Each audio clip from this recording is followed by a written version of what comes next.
We welcome you here to the state championship.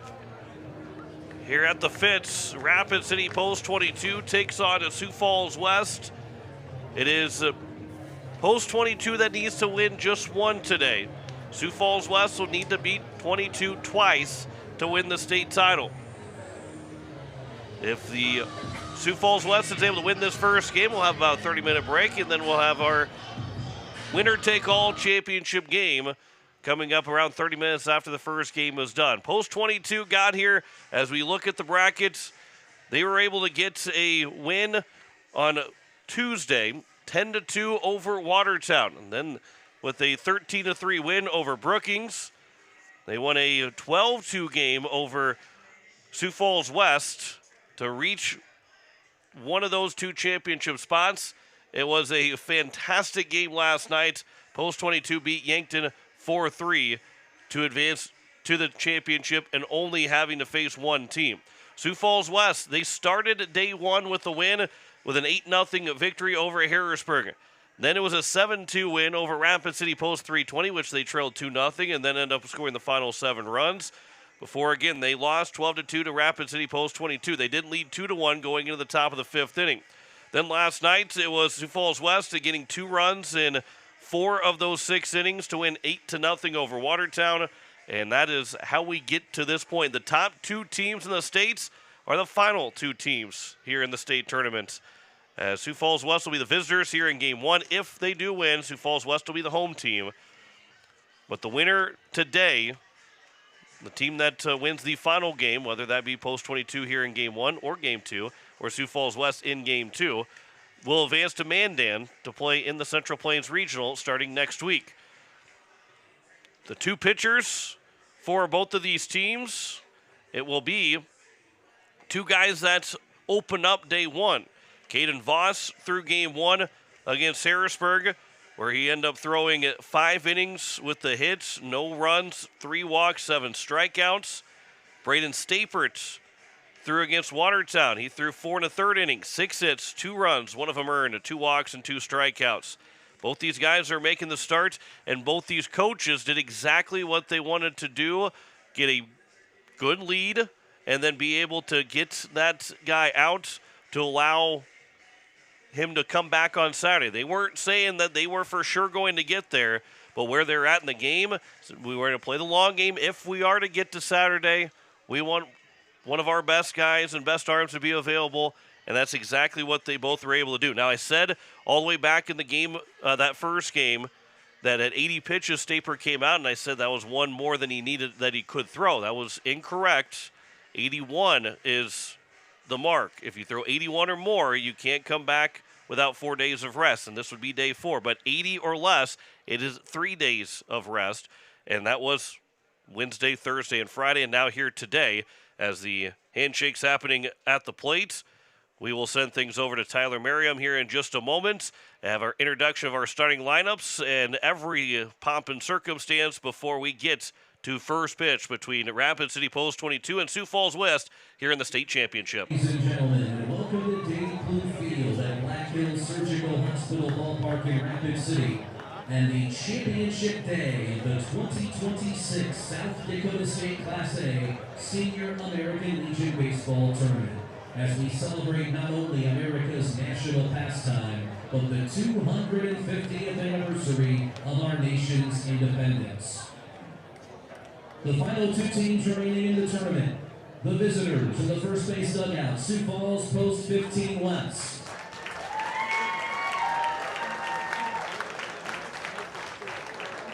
And the home team in the third base dugout, the Rapid City Post 22 Hardhats.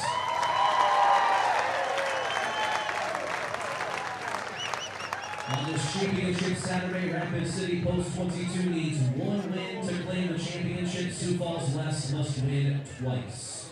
At this time, we'll introduce first the reserves and then the starters for each team. We'll begin with the visitors, Sioux Falls West. Reserves, number 2, Kyler Boyd. Number 9, Noah McFarland. Number 12, Connor McGinnis. 15, Noah Grabo. Number 17, Carl Hartman. Number 23, Chris Loeb. And number 24, Everett Solomon. The batting order for Sioux Falls West. Leading off and playing shortstop, number 14, Lawson Hensley. Batting second baseman, number 4, Brody Jacobson. Batting third, the designated hitter, number 20, Boston Bryant. The cleanup batter, catcher number 10, Jackson Dunn.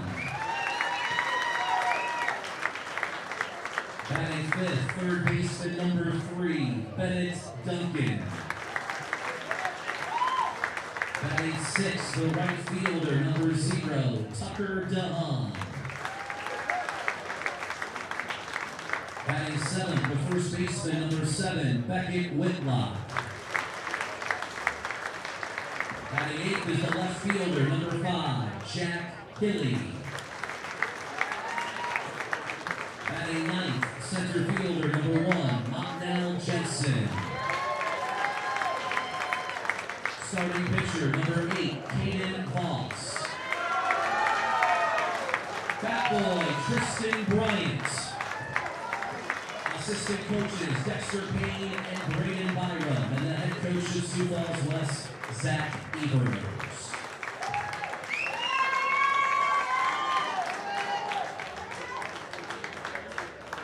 Now we'll introduce the home team, the Hardhats of Rapid City Post 22.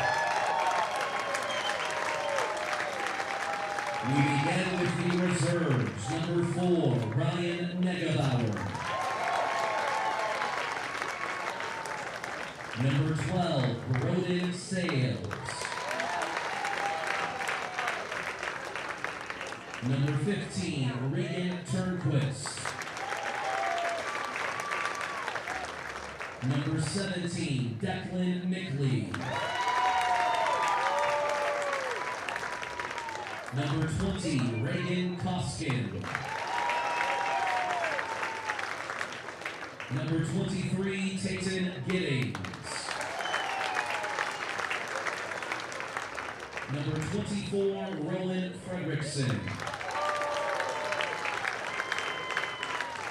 And number 27, Brody Lee.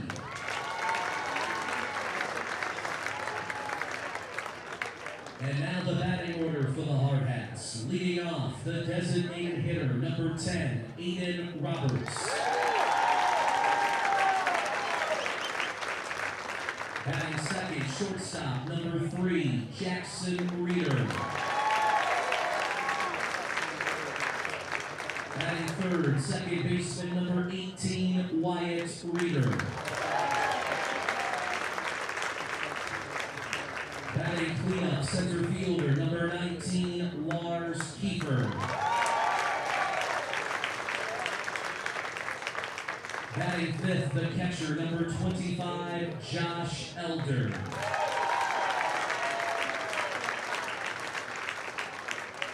Batting sixth, the third baseman, number 14, Hadley Burris. Batting seventh, the first baseman, number 13, Brixton Steen.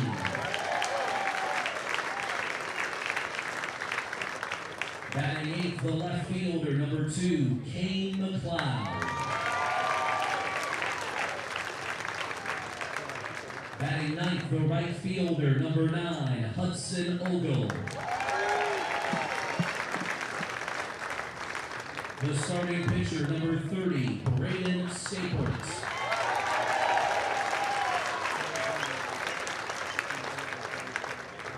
The assistant coaches are Bud Bartholow, Steve Wolf, and Nick Ewing. And the head coach of the Hardhats is Rich Downs.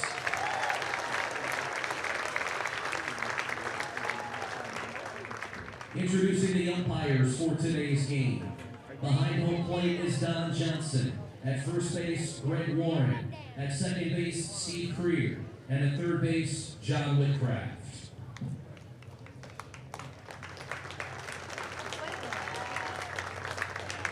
At this time, we ask that you all please rise and remove your hats for the reading of the American Legion Code of Sportsmanship.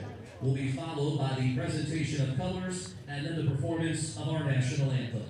First to recite the code, the chairman of the South Dakota State American Legion Athletic Commission, Mr. Lyle Tolsma. Gentlemen, I'd like to congratulate you today. Be proud of yourself, be proud of your teammates, play for each other, and sportsmanship is number one. Okay? Repeat after me. I will keep the rules, keep faith with my teammates, keep my temper, keep myself fit, keep a stout heart in defeat, keep my pride under in victory, keep a sound soul, a clean mind, and a healthy body. Let's play ball.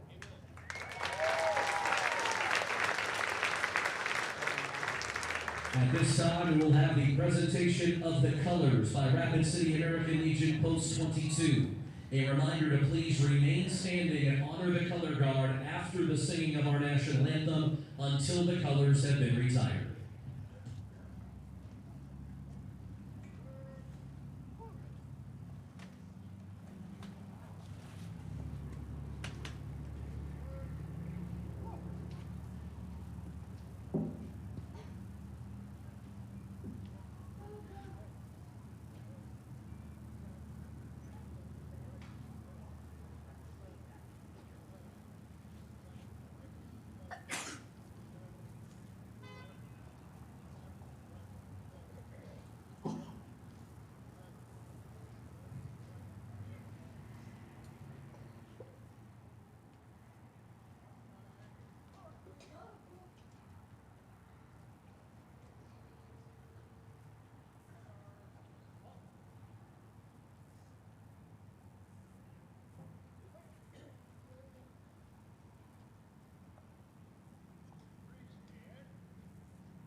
And now to sing our national anthem, Sherry Ewing.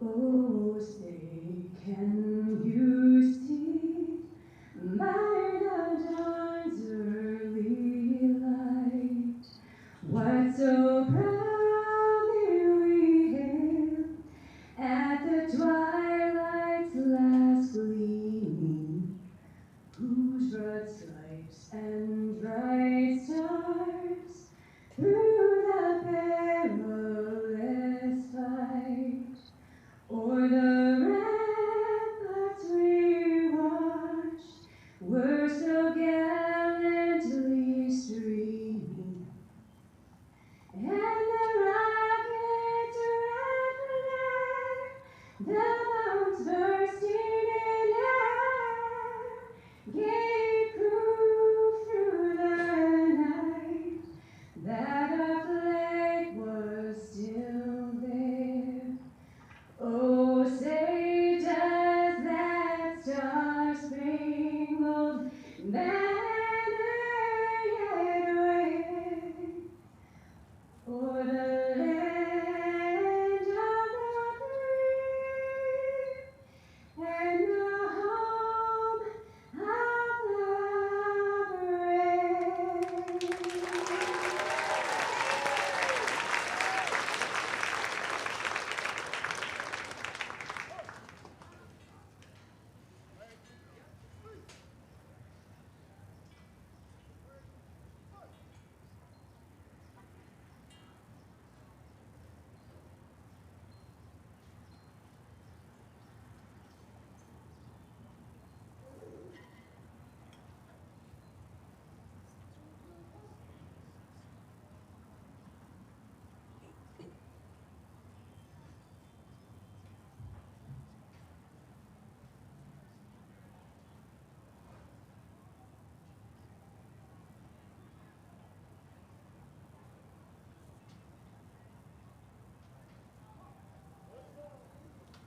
Thank you.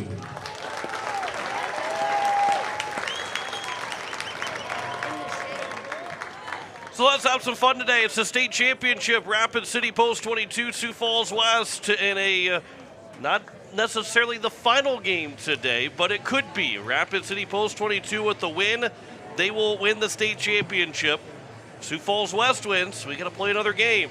Sioux Falls West, the visitors in this game. If they win, they become the home team. As you look at your starting lineups, it is Aiden Roberts, the DH, here for the home team, leading off, followed by Jackson Reeder, the shortstop, Wyatt Reeder, the second baseman, batting third, Lars Kiefer, the center fielder, batting fourth, Josh Eller, the catcher, will bat fifth, Hadley Burris, the third baseman, batting seventh, Rickson Steen, the first baseman, will bat eighth, Kane McLeod, the left fielder, batting eighth, and then at batting ninth, it's Hudson Ogle with Braden Staperts on the mound. Lawson Hensley, the shortstop, leading off for Sioux Falls West, followed by Brody Jacobson, the second baseman, DH Boston Bryant with the catcher Jackson Dunn. Then is Bennett Duncan at third, Tucker DeHaan in right. The number 7 man is Beckett Whitlock, batting eighth is Jack Hilly, and then the center fielder is Montanol Jensen. As those are your starting lineups. And there is Braden Stapert, who is making his second start of the postseason of the state tournament. He threw in that first game 4 1/3 innings, 6 hits, 2 runs, 1 earned, 2 walks, and 2 strikeouts in that 10-2 win for Post 22 over Watertown to get to the winners bracket semifinals, the 1-0 games, and then it turned into a big win, 13-3 over Brookings, then 12-2 win over Sioux Falls West, 4-3 last night over Yankton. They played the final game of every day. They'll play the final game no matter what here today, whether it is 1 or 2, as we are ready to go with the leadoff man, Lawson Hensley, the shortstop, coming to the plate. 7 of 14 on the playoffs, a 500 batting average for Lawson Hensley. A double, 3 runs driven in. This is game number 7 for them in the postseason, and Hensley is got a 500 average. This team's hitting .375 coming into the state championship through the playoffs. They did not see Stapert. Caden Voss, who's pitching for Sioux Falls West. Post 22 did not see him. Stapert will deliver the first pitch. First pitch swinging. That's a line shot. That is down for a base hit. And the leadoff man is on. 1 pitch into the ball game. And at 11:03 for first pitch, we get a leadoff man on base. And it will bring up Brody Jacobson, the second baseman. Jacobson, who left the game against Post 22 with an arm injury, came back and played yesterday. He was 8 of 14 right now with a triple and 8 runs driven in. .571 average for Jacobson in the postseason. As a wait on the first pitch, that is taken for strike 1. Braden Stapert overall coming into the state tournaments for Post 22. He is throwing 62 1/3 innings. This will be his 12th start overall on 15th appearance. Runner takes off. Nope, he will stay there. It's swung on and missed. The count's 0-2. 8-3 record for Stapert. 48 hits allowed, 24 runs, 22 earned. That ERA at 2.47. The whip at 1.22. That was coming into the state tournament. That batting average against at 210. Here's the 0-2 pitch. Taken for strike 3 and the first out here in the top of the first. Strikeout for Stapert. And I think Stapert would say, Coach Downs would probably say it too, that while Stapert was good against Watertown, he probably didn't have his best stuff. You know, Caden Voss, he threw just one, he gave up just 1 hit over 5 innings. So we talked about day 1 and how it seemed like every pitcher didn't have their best stuff. Well, these two probably, as here's a ground ball that is through the hole on the left side. That's a base hit for Boston Bryant. On his way to third, the throw coming. No throw from Jackson Reeder. Now he'll go back to first, and then unable to get the throw away as the throw went to first base. Bryant took off for second. He's over there standing at second, and it's second and third with 1 away here for Sioux Falls West. It'll be a base hit, and then they'll advance on the throw. And it's second and third with 1 away. Nolan Krogman had that one-hit shutout complete game for Brookings in day one.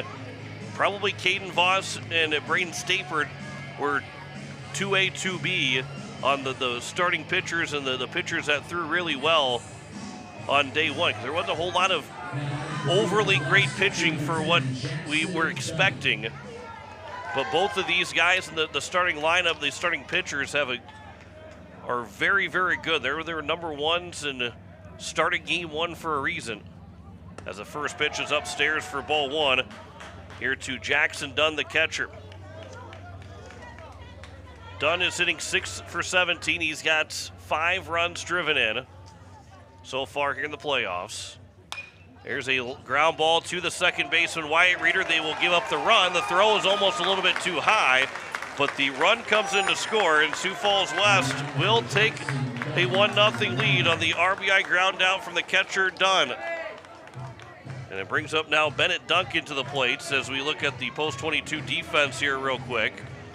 It is Kane McLeod in left, Lars Kiefer in center, Hudson Ogle at third, Hadley Burris at, make that Ogle in right, Burris at third, Jackson and White Reader at short and second, Brixton Steen at first. Josh Eller behind the plate. Here's a ground ball to the shortstop, Jackson Reeder. His throw to first is in time, and that takes care of the first inning. But a run does score on 2 hits in the inning. No errors and 1 man left on base. We will head to the bottom of the first. 1-0 lead for Sioux Falls West. Here the state championship on Hardhats TV.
Caden Voss is on the mound as you look at the post-22 lineup. As for Voss, he is coming in to this state tournament. This will be now his 10th start overall. He only made 1 relief appearance all year, but a 6-2 record. He picked up the save in his 1 relief appearance. He had 30 hits allowed. He's got now a 7-2 record after getting the win in that first game against Harrisburg. 16 runs, 14 of them earned, 19 walks, 46 strikeouts. An ERA at 2.23 and a whip at 1.11. And a batting average against that 180 for Voss. And again, this is his 2nd start of the state tournament. He threw 5 innings against Harrisburg, gave up 1 hit, 3 walks, 7 strikeouts. They got him out so he'd be available for Saturday. It's worked out in their favor to get him here today for an opportunity to try and go for a state championship. Aiden Roberts, the DH, will dig in, a .333 average so far in the state tournament. He's got a double and an RBI. First pitch to him is upstairs for ball 1. The Hardhats were hitting .500 after the first 2 games of the state tournament. They're now hitting .382 as a team in their 4 wins, but they've scored 10-plus runs in 3 of the 4 games. This is popped up on the right side. The second baseman, Brody Jacobson, is calling for it. He'll make the catch. That was a major league pop-up. And there is 1 down here in the bottom of the first. And it gives us a chance to look at the Sioux Falls West defense around the horn. Jack Hilly in left, Mott Noel Jensen in center, Tucker DeHaan in right, Bennett Duncan in third, Lawson Hensley at short, Brody Jacobson at second, Beckett Whitlock at first, Jackson Dunn behind the plates, and Caden Voss here on the mound. First pitch to Jackson Reeder. That's taken for strike 1. Jackson Reeder so far, 5 of 15. He's got a double and 2 triples, 2 runs driven in. Here's the 0-1 pitch. That'll miss inside, and the count is now 1-1. Wyatt Reeder, the second baseman, the number 3 hitter who has been retired just twice. He's hitting .818 in the state tournament. He's on deck, and he'll hit with nobody on base as Beckett Whitlock will take that at first. 2 up and 2 down here for Caden Voss in the bottom of the first inning. And it brings up Wyatt Reeder to the plate. And so Reeder, who's got 9 hits, leading the team so far. 5 singles, 2 doubles, a triple, and a home run, 6 runs driven in. He has been walked 5 times, and most of those times have been intentional walks. Even half intentional walks by going 2-0 in the count and saying, let's just put him on base. He's ahead of the count 1-0 right now on Voss. 1-0 pitch. That is high, and the count's now 2-0.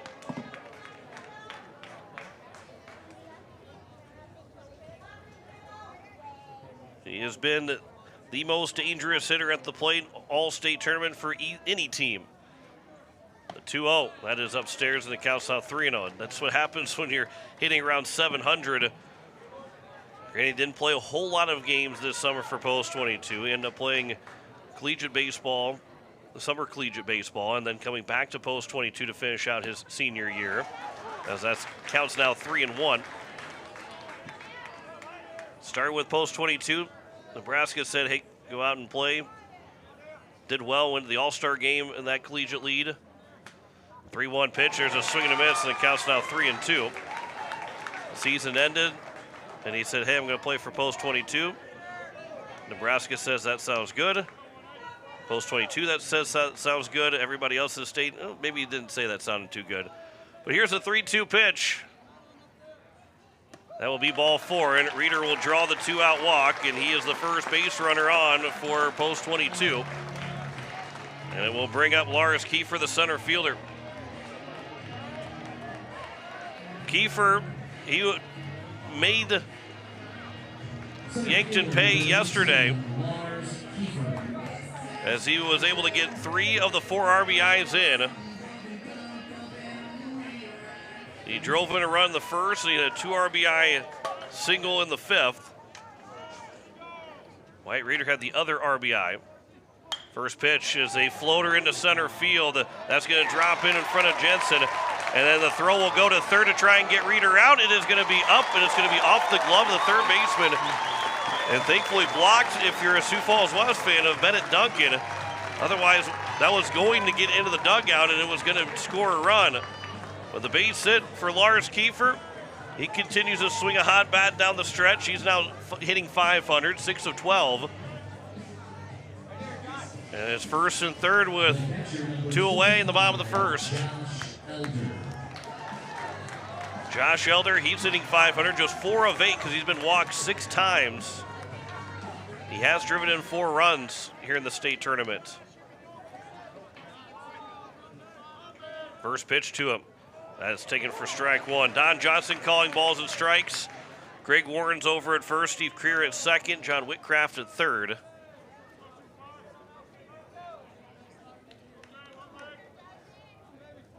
Here's the 0-1 pitch. That's taken for a strike, and the count's 0-2.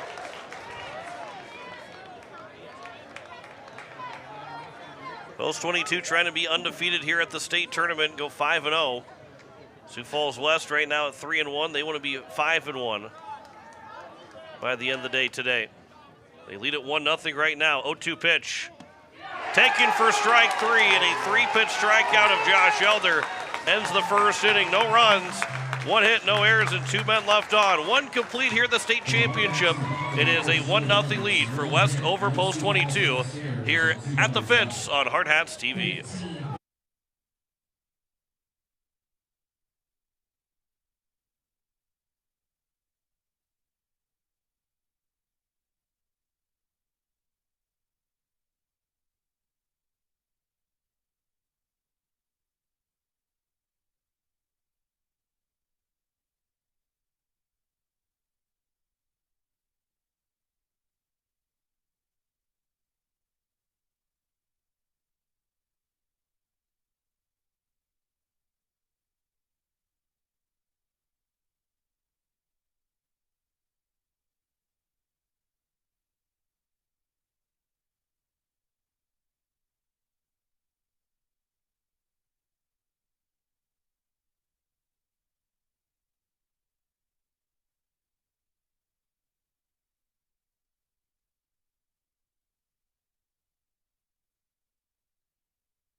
As we welcome you back, it is the top of the second. 1-0 lead for Sioux Falls West over Rapid City Post 22. Tucker DeHaan, Beckett Whitlock, and Jack Hilly, 6, 7, and 8 on a hot day here in Rapid. It is already 91 degrees. We're looking at a high of 97, which could be hit if we play 2 games.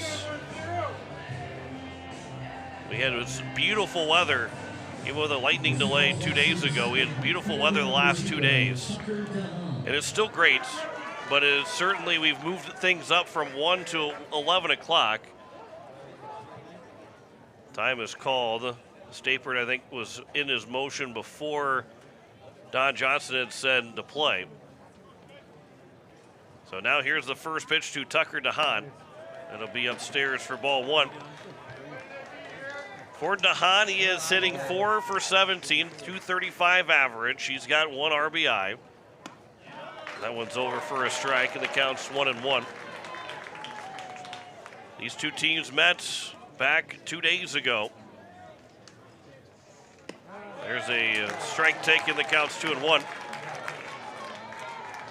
Sioux Falls West was held to just 6 hits. DeHaan had 1 of those 6 hits. The next pitch, that is outside, and the count's now 2-2.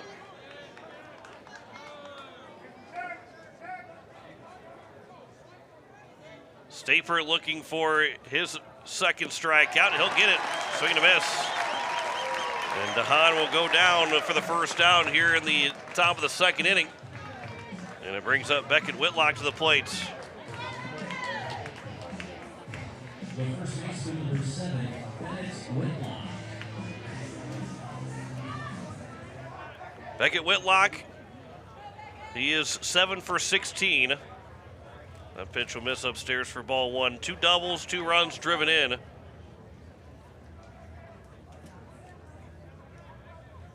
One out. That one is grounded foul over to the first base side.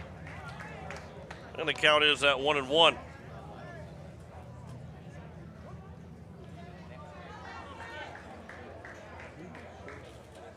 Here is the 1-1. This is going to be flown out to left field. Right to, though, the left fielder, McLeod, to make the catch. Barely had to move for that one, and there's 2 away quickly here in the top of the second. And it will bring up Jack Hilly, the left fielder. Hilly's 3 of 13. He's got 4 runs driven in, 231 average in the postseason. 3 runs scored for Hilly. Here's the first pitch to him. A curveball that kind of froze him a little bit, buckled to some, and he'll take it for strike 1.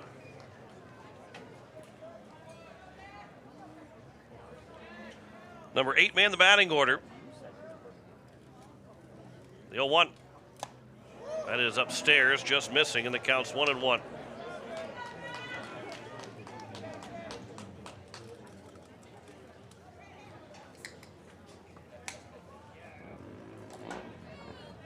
Here's the 1-1 count. That'll hit him. That hits him up on the forearm. And so it's a runner on at first with 2 away. So no clean inning here for Stapert. And he'll have to work with the guy on base.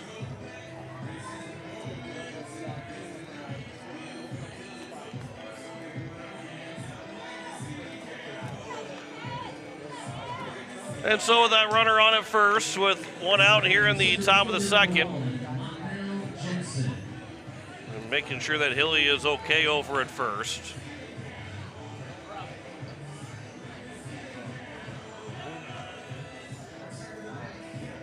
He seems to be okay, so it'll be now Montanel Jensen.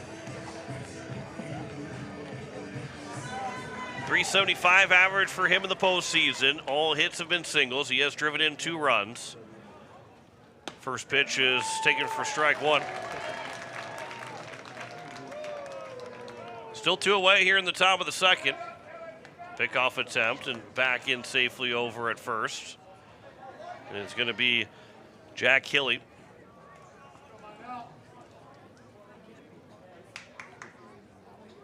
The 0-1. This is skied up on the infield. The first baseman, Brixton Steen, calls for it. He makes the catch, and that takes care of the inning. No runs, no hits, no errors, and a man left on. We will head to the bottom of the second. Sioux Falls West still leading post 22, 1-0 here in the state championship on Hardhats TV.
As we welcome you back, it is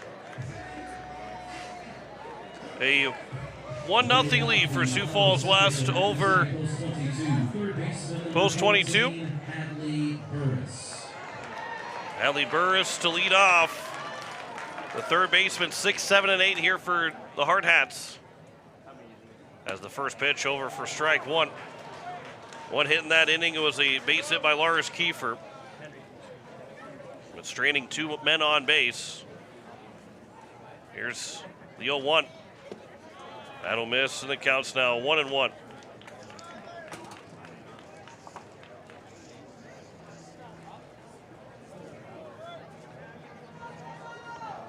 Here's the 1-1.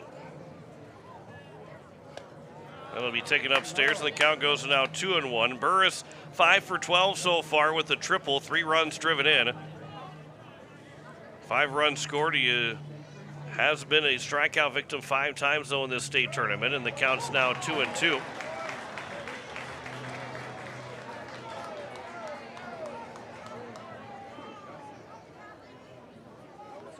So now the 2-2 pitch coming in. Upstairs, 3-2. Caden Voss, again, the number 1 guy. He started game 1. He starts game 1 of the state championship here, trying to get Sioux Falls West into a second game. This is fouled away just to the right. And we will do it again here at 2-2. Kyler Boyd is unavailable. Graybo is available to throw in one of these 2 games, as this is going to be flown out towards right field. Backing up is the right fielder Tucker DeHaan as he gets underneath it and retires Hadley Burris for the first out. And 1 down here in the second, and it brings up Brixton Steen to the plate. Steen looking to get going here. He's 1 for 8. He does have 2 RBIs. His 1 hit was a triple. He's looking to really get going here in the state championship. Here's the first pitch to him. There's a line shot. There's a base hit. That'll get down the right field line. Tucker DeHaan's able to cut it off, and Steen will be held to a single.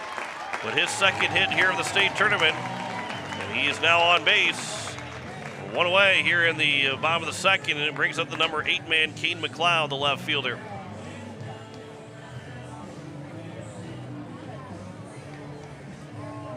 McLeod, he's 4 for 13, 308 average here in the state tournament. He's got a triple, 5 runs driven in. He's behind Lars Kiefer and Wyatt Reeder for the team lead, and he is the number 8 hitter in the batting order. So he's been able to get the job done. This is popped foul. That will get out of play as Beckett Whitlock gives it a chase. And the count at 0-1.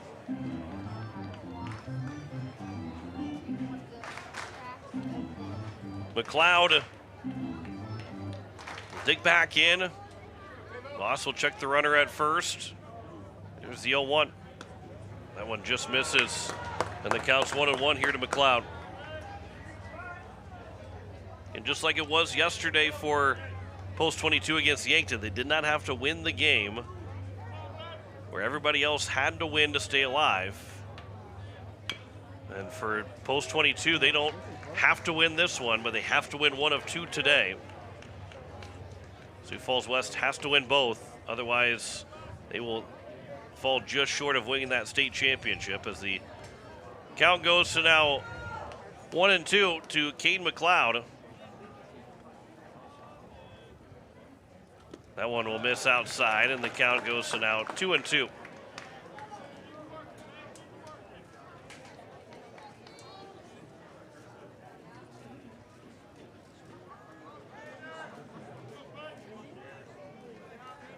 Voss looking for his second strikeout.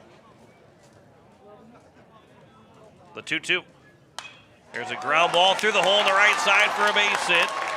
Stopping at second is Steen. Back-to-back singles to right field for Post 22. They're in business here in the bottom of the second. Fifth hit of the state tournament for Caden McLeod. And it's now Hudson Ogle to the plate. He is 1 for 8. He's walked 4 times. He's driven in 2. He's got an opportunity to get this game tied up here in the bottom of the second inning.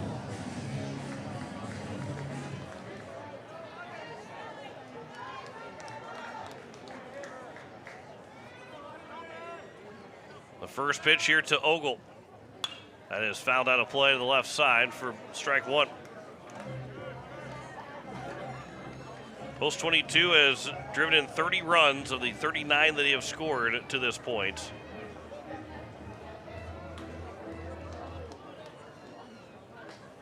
Ogle's looking for his 3rd RBI.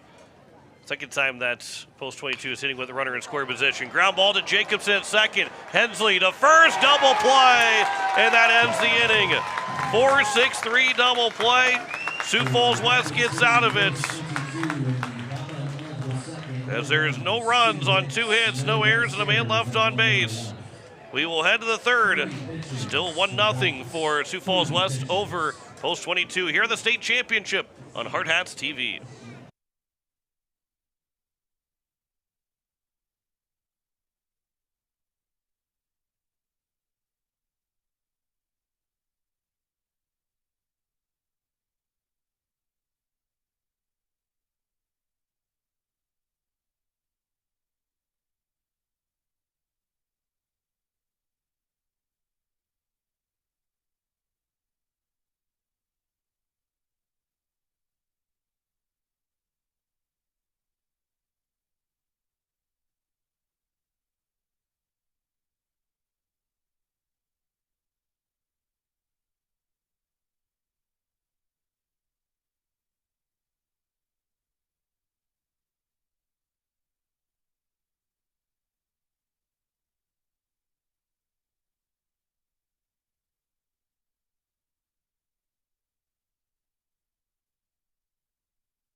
It is the top of the 3rd and a 1-0 lead for Sioux Falls West over Rapid City Post 22. John Winkler here on this Saturday afternoon, and glad you're with us, as I guess it's still Saturday morning here in Rapid City. Here's the first pitch to Lawson Hensley, top of the order. First pitch will miss for ball 1. Wyatt Simmons running the camera for you that you have seen move around. Try and bring you the best here this last couple of days to finish out the state tournament. That one's over for a strike. The count's 1-1. Hensley single in the first, came around to score on the Jackson Dunn RBI ground out. Boston Bryant with a base hit moved him over to 3rd. Those are the 2 hits so far for Sioux Falls West. It's a 1-2 count here to Hensley. Staper looking for strikeout number 3. That one's grounded foul well out in front.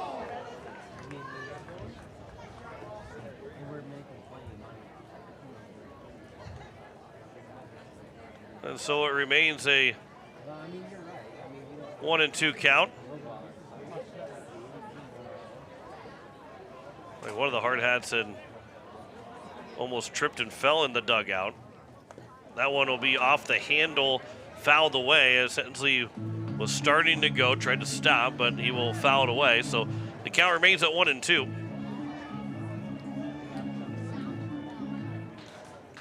One-two pitch. Ground ball. That's a diving stop by Burris over at third. Gets up, fires to first, and gets the first out. What a job by Hadley Burris over at third.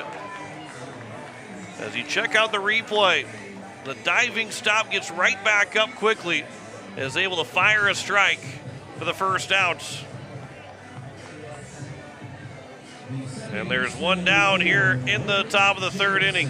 And it brings up Brody Jacobson. 0 for 1, struck out looking. First strikeout victim for Braden Stapert.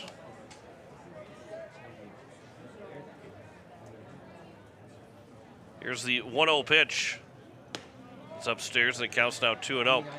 One guy for post 22, Broden Sales, has not thrown today, and Coach Downs, or not thrown this tournament, excuse me. And I think Coach Downs probably saying, hey, he's one of our best guys, and if we need him, we'll start him in game 2. We're going to go back to Stapert, and he's kind of your, if necessary, guy, or your season on the line type of guy. So to have two really good starters ready to go for today is big for either one of these teams. 2-1 pitch. There's a swing and a miss, and the count's now 2-2. It would have been, like, if things had been reversed, would we have seen Voss not pitch in this game and would be the, if necessary, guy to pitch? Or would Coach Evers still stick with Caden Voss? 2-2 pitch, that is popped up on the infield. Wyatt Reeder to his left. He'll make the catch for the second out. And there's now 2 down. And it brings up the number 3 hitter, Boston Bryant, who had a base hit. He was able to move that runner from first to third in Hensley on that base hit. He took second on the throw going back to first. And then it was Jackson Dunn that drove in Bryant for the only run so far here in this ball game. First pitch here to Bryant. Taken for strike 1. Just 2 hits so far, and that was Hensley in the first, and then Bryant's. As Boston Bryant is now hitting 7 for 19. That one is fouled out of play. So he extends that 333 average. He's got 6 singles and a double. He's driven in 6 runs. Brody Jacobson is the only guy to drive in more for Sioux Falls West in the postseason with 8 RBIs. The 0-2 now to Bryant. That's outside.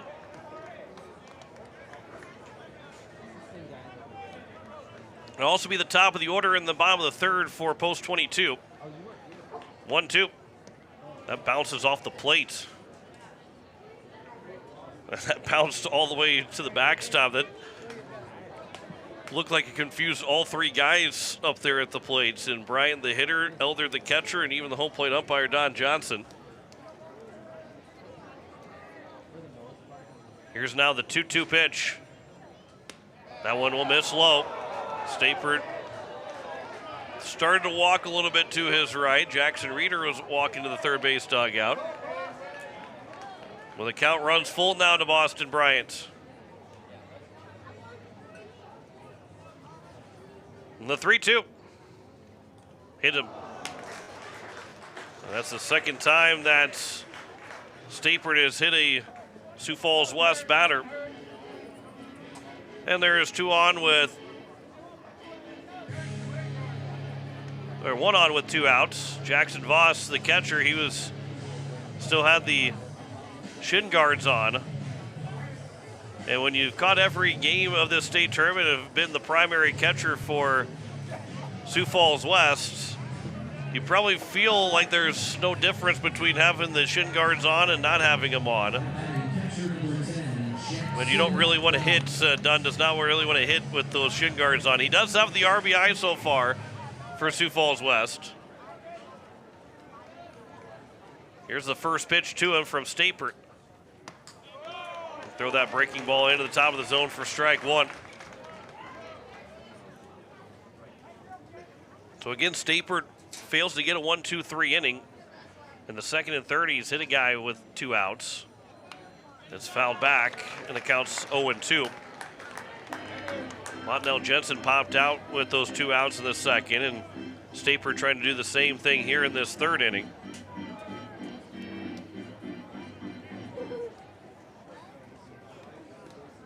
Looking for strikeout number 3. Here's the 0-2. Runner takes off. This is popped up on the first base side of things. Wyatt Reeder will go from second base over to his left. He'll make the catch and take care of the third. No runs, no hits, no errors, and another man left on. We enter the bottom of the third. It is still a 1-0 lead for Sioux Falls West over Rapid City Post 22. Back here on Hardhats TV.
It's the bottom of the third, and it is a 1-0 lead here for Sioux Falls West over Post 22.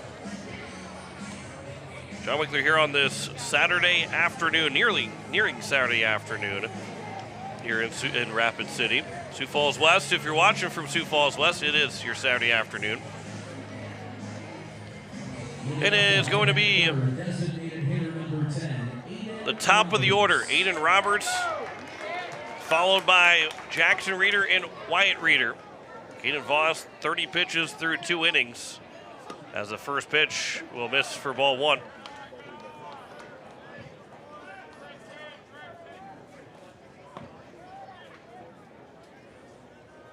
Here's the 1-0.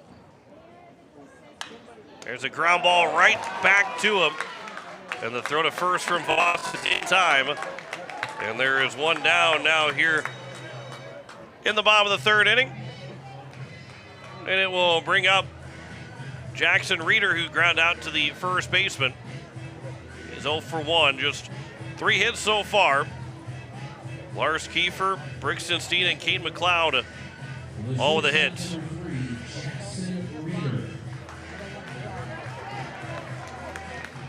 So Jackson Reeder digs in. Here's the first pitch. That's upstairs for ball 1.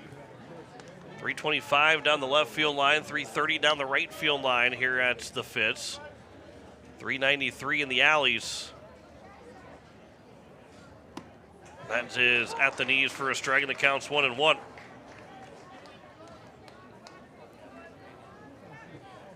See, just 1 home run so far for Post 22, and that was Wyatt Reeder's homer.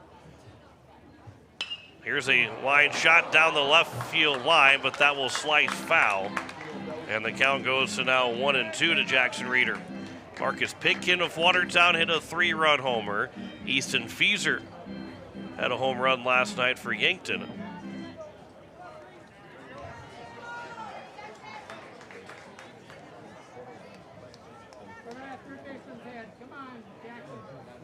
Here's the 1-2 pitch. Also had Jace Bauer with a home run for Brookings. That one is fouled away. That will get out of play. The count remains at 1-2.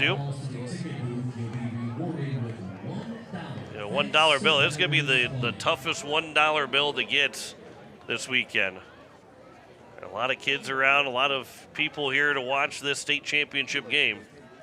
1-2 pitch. That's outside. The count's now 2-2.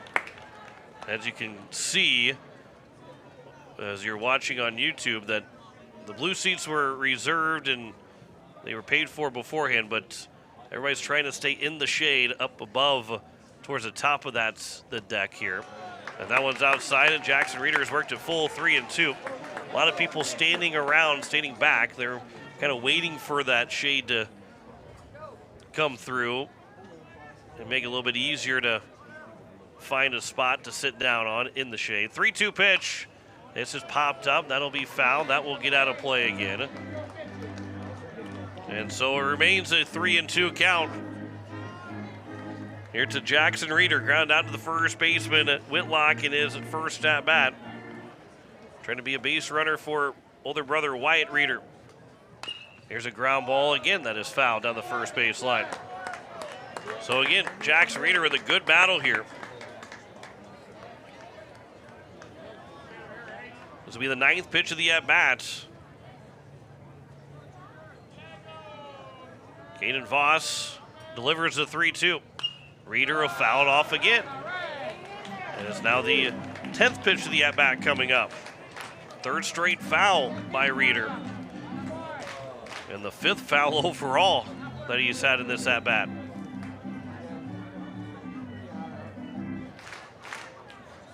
Another 3-2 from Voss to Reeder. It'll be ball 4, and the 10th pitch at bat turns into a walk. And a runner on at first with one away for now Wyatt Reeder to the plate. He's got the power to make this a 2-1 game. He's got the swing to find a gap and make it a 1-run game, or a 1-1 game, with the speed of Jackson Reeder on the base pass.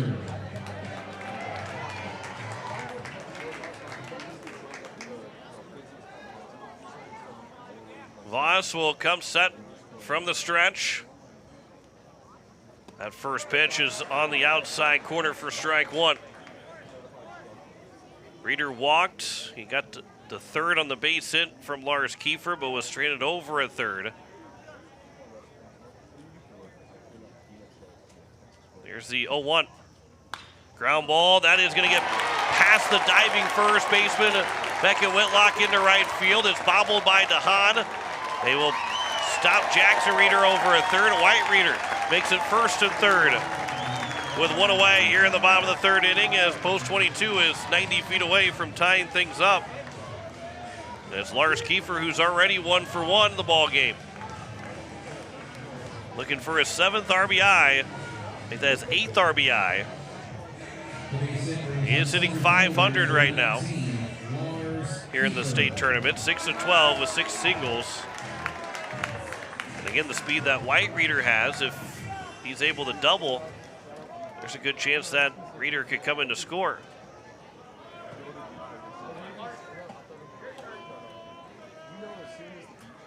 Here's the first pitch to Lars Kiefer.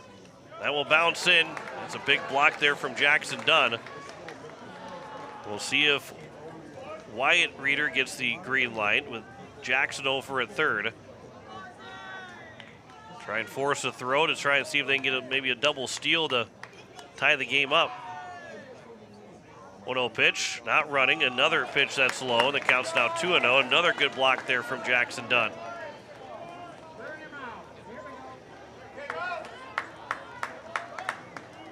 Voss right now looking for a ground ball somewhere up the middle. Try and turn 2 and get out of the inning. 2-0 pitch. Taken for a strike. 2-1 count. Signs coming from Coach Downs over at 3rd.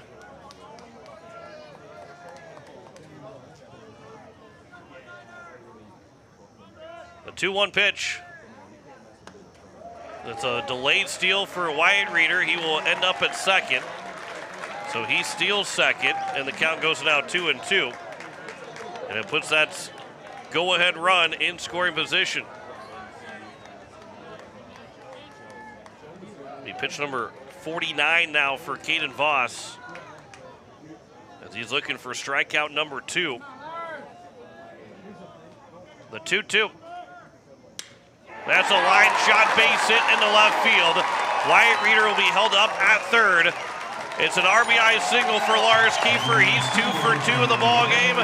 RBI number 8 for him in the state tournaments. And we're tied at 1 with runners at the corners and 1 away here in the bottom of the 3rd inning. Time will be called and we'll have a mound visit. And Lars Kiefer continues to do damage in that cleanup spot. Been a little bit, I'm sure feels a little disrespected with the amount of times that Wyatt Reeder has been intentionally walked, and he also understands, how good his teammate is. When he said, "Hey, I can make you pay," and he's made teams pay throughout this state tournament. 8 RBIs now. He's 7 for 13. Between he and Reeder, they have Wyatt Reeder. They have combined for 17 hits. Reeder's 10 for 12, and Kiefer now 7 for 13. 17 for 25 will help you win a lot of ball games. Just a nice 680 batting average between the two of them. So now it's going to be Josh Elder with a chance to give Post 22 their first lead here in the bottom of the 3rd inning. Elder struck out looking to finish out the bottom of the 1st with that tying run at 3rd. Now the go-ahead run stands at 3rd as he's trying to give Post 22 the lead. First pitch will bounce in. Another good block there from Jackson Dunn. Voss again looking for that ground ball.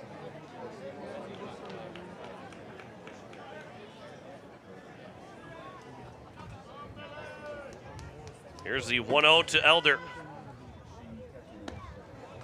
Runner takes off. The throw is going to come back home. The throw to the plate is not going to be in time. Wyatt Reeder will score on a double steal, and he is fired up. And Post 22 has got their first lead.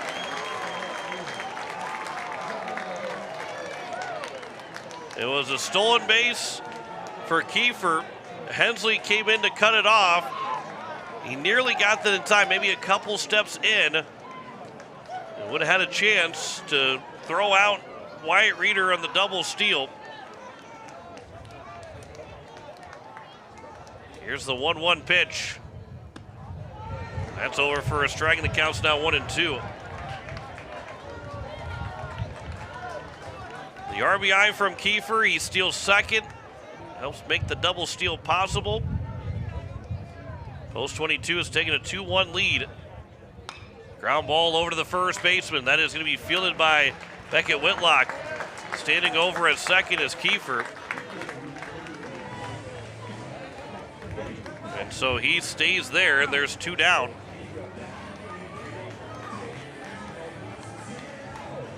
And so it will bring up now Hadley Burris to the plate.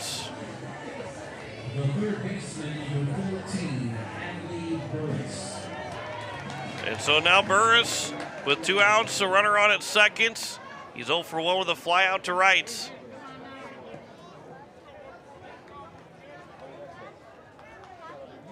The first pitch. That's upstairs for ball 1. By the way, after we're done with this game, or done with the state championship, because if it's Sioux Falls West that wins, we'll have a break between, 30-minute break between, then we'll play that final game of the state tournament. Well, once the state champion is crowned, as that one's upstairs to make it 2-0. Once they're crowned, we will stay on Hardhats TV for the trophy presentation, all the pomp and circumstance after the game is done. We'll stay with it here on Hardhats TV before we wrap up for the state tournament. Here's a 2-0 pitch. That one's fouled back, and the count's now 2-1.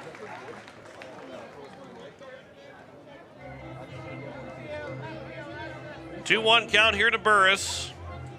Runner on at second.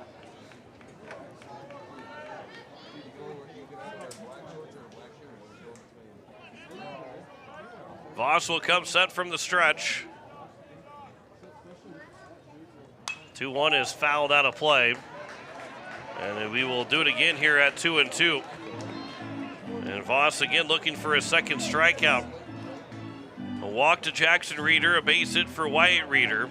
An RBI single for Lars Kiefer tied the game as he stole second. Lawson Hensley tried to cut the ball off to throw it back home, but it was just late. And that one will just miss upstairs, and the count goes now 3-2.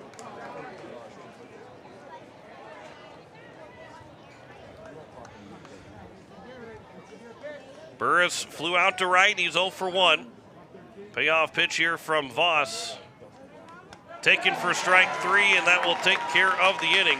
But 2 runs will score on 1 hit in the inning, make that 2 hits in the inning. No errors and 1 man left on base.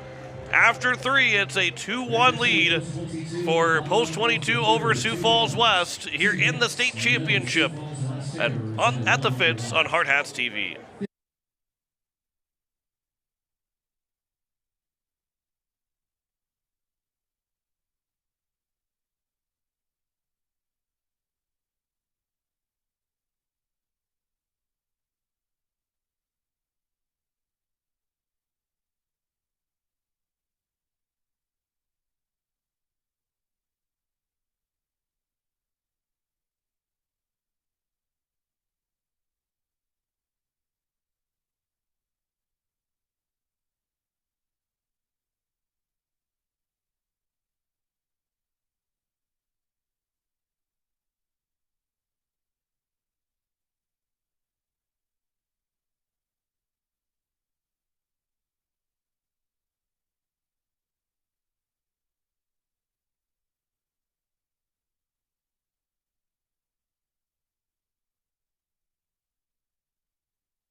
It is the top of the 4th, and it is a 2-1 lead for Post 22 over Sioux Falls West.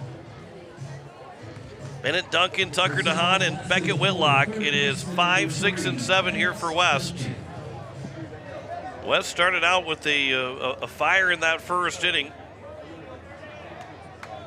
They had 2 hits in their first 3 at-bats as the first pitch misses for ball 1, but Braden Stapert has settled in and has only allowed those 2 hits with that run scoring. This is fouled out of play. And the count is now at 1-1. And this is potentially our last game of the state tournament. 1-1 pitch, that'll miss low, and the count's 2-1. West has to win to force a, if necessary, winner-take-all game. And then that winner will be the state champion. But if Post 22 with a 2-1 lead right now, if they hold on to it, they will win the title 1 game short of playing the max that we can go. Counts 2-2. 2-2 pitch. That's outside.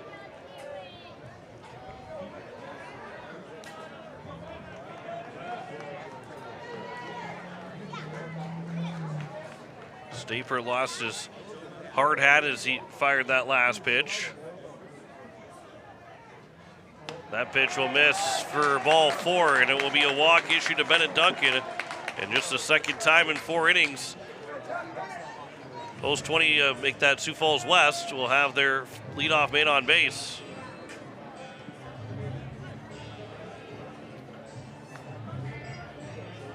And it's now going to be Tucker DeHaan who struck out swinging his first at-bat. He's 0 for 1.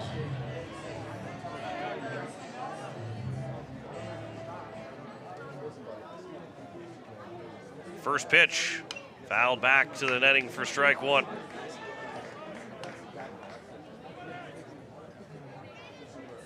Runner on at first, and Bennett Duncan with the leadoff walk. Here's the 0-1 coming from Stapert. Instead, a pickoff attempt, and back in sliding safely over at first is Duncan.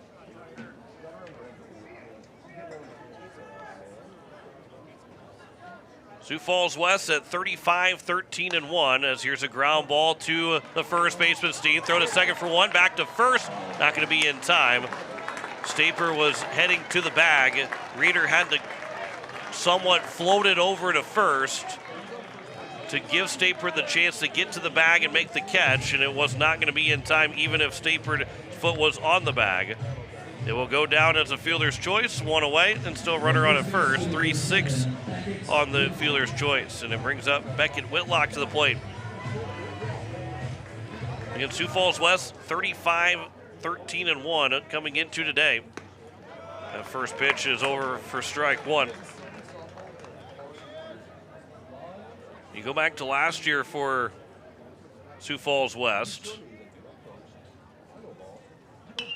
This is going to be over down the third base coaching backs. Coach Evers can't handle it, and the count's now 0-2. They went 18-28, failed to make the state tournament. 10 games under 500, and 1 year later, they're sitting at now 22 games over 500.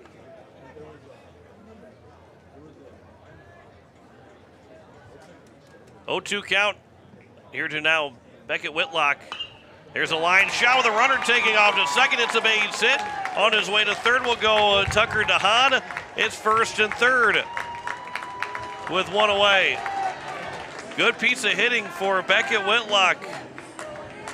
With DeHaan on the run, he hits it where Jackson Reeder was, but not anymore, and it's a base hit to make it first and third with 1 out. And Jack Hilly with a chance to tie the game up here in the 4th inning.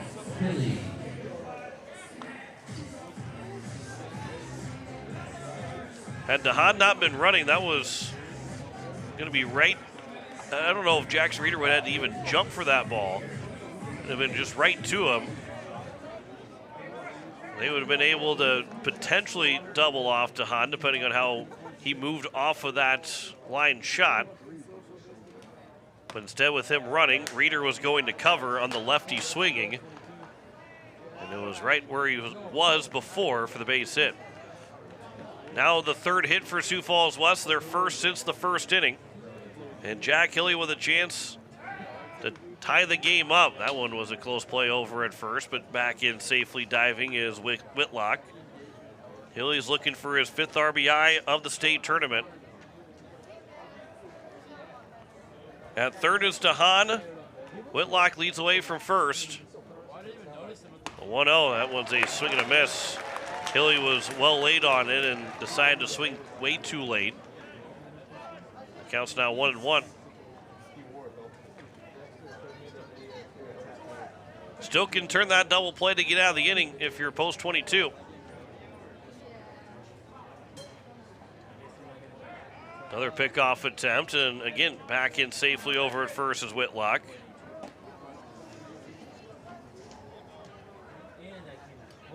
Whitlock has not stolen a base in the postseason, but they're trying to keep him close over at first. 1-1, that will bounce in. Good block there from Josh Elder. Keeps the runner at first.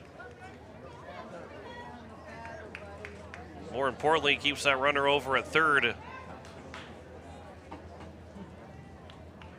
Still looking for a double play to be turned here. If you're Braden Stapert in post 22. A 2-1. Swinging a foul back.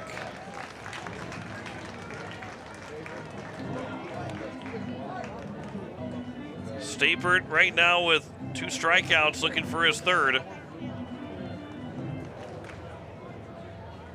Montanol Jensen is waiting on deck. The 2-2 pitch here from Stapert. There's a fly ball towards left center field. Moving over to make the catch is Kiefer. Runner will tag. The throw coming in. It will be not in time. It's a 2-2 tie here in the top of the 4th. The RBI sac fly for Jack Hilly. And with 2 away, we're squared again. Now 2-2. And it brings up Montanol Jensen with a runner on at first. 2 productive outs to score 2 runs so far for Sioux Falls West. Montanol Jensen, that runner on at first and 2 away. First pitch is at the knees for strike 1. That is to the chagrin of the West fans that are here.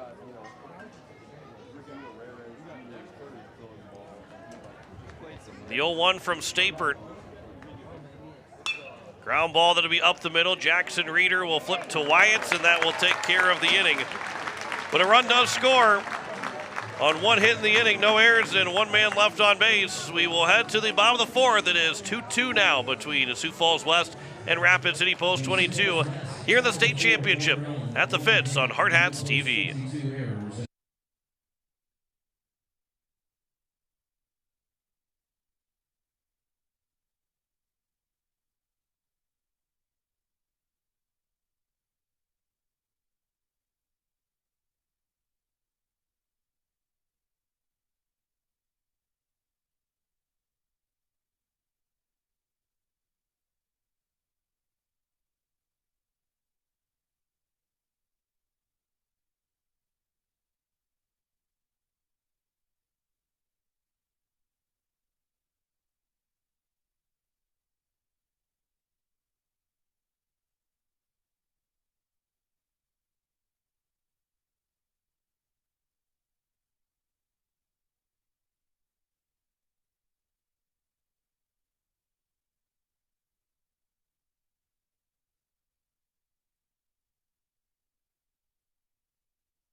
It is Carl Hartman now on the mound for Sioux Falls West as he will deal with 7, 8, 9. There's a look at Brixton Steen, the leadoff man here in the bottom of the fourth inning, as we'll give you the numbers on Caden Voss. But for Hartman, this will be the second time that he is pitching here in the state tournament.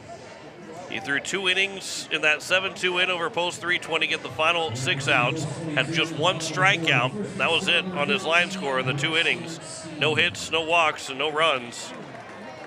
Brixton Steen leading off. First pitch is a swing and a fly ball towards left center field. Moving over is Montanel Jensen. He'll make the catch on the run. 1 pitch and 1 out as Steen is retired. And it will bring up Kane McLeod to the plate. Voss goes 3 innings, 5 hits, 2 runs, both of them earned, 2 walks and 2 strikeouts. He threw 59 pitches. Braden Stapert has thrown 59 pitches through 4 innings.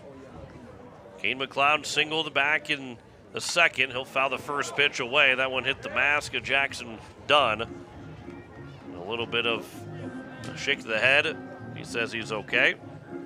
Coach Evers was walking, and then he kept getting waved away, and he'll go back to that first base dugout. It is 7, 8, 9 right now for Post 22. This is the number 8 man with 1 out and nobody on. Here's the 0-1. That is upstairs. And even at 1-1.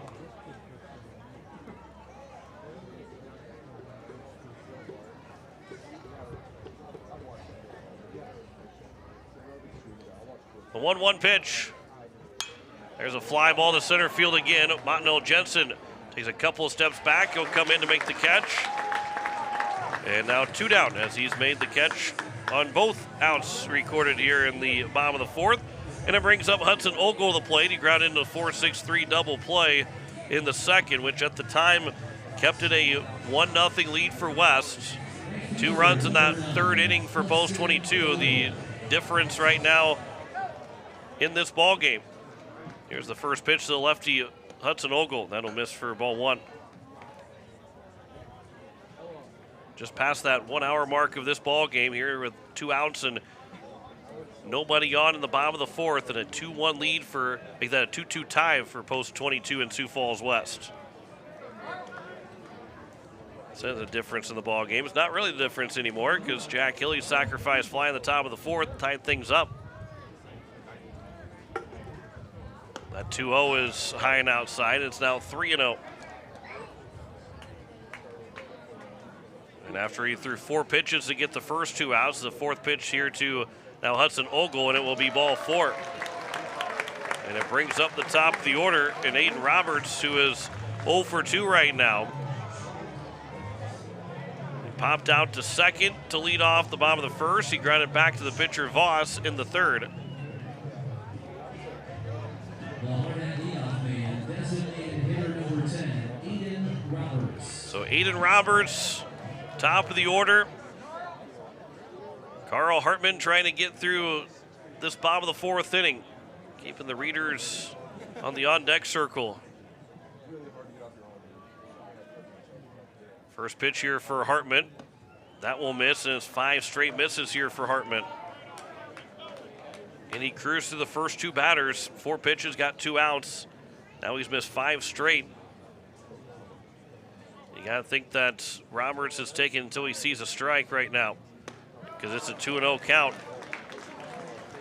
Jackson Dunn trying to settle down Hartman, and he will call time to go talk to his starting pitcher. The 2-0 count and 2 outs here in the bottom of the fourth in a 2-2 game. Again, as you look at the bracket, this is the championship Saturday. Sioux Falls West in post 22. If Sioux Falls West wins, they will be the home team and will move to game 15. Although it says home for post 22, it's going to be Sioux Falls West, that's the home team.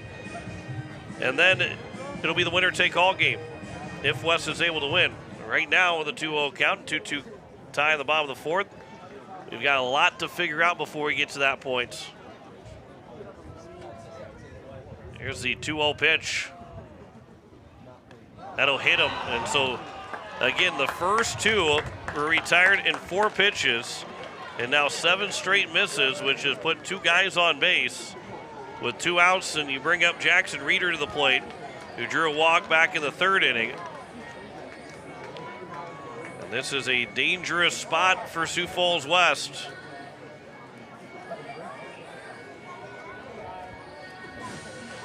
Jackson Reeder is 0 for 1. Ground out to the first baseman.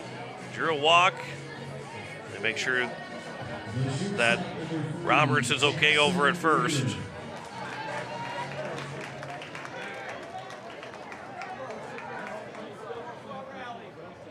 So 2 down.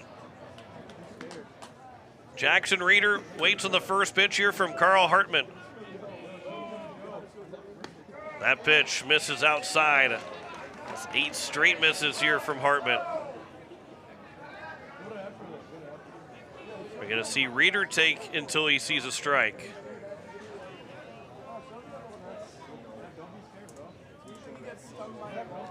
Hartman will come set from the stretch. That 1-0 is at the top of the zone. That counts now 1-1.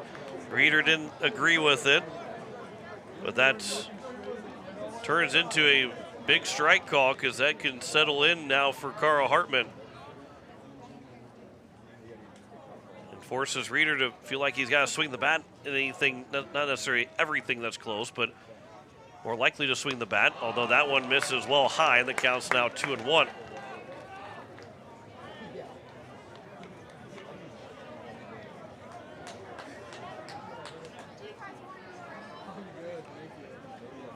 Runners at first and second and 2 outs here in the bottom of the fourth.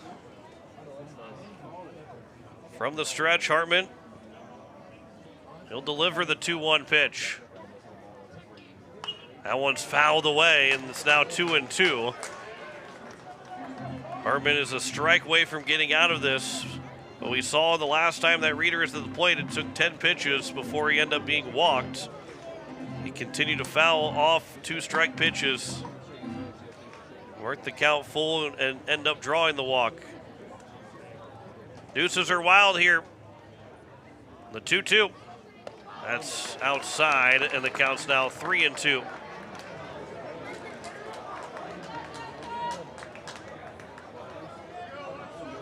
Full count here to Jackson Reeder. Ogle at second, Roberts at first. They will both get a head start.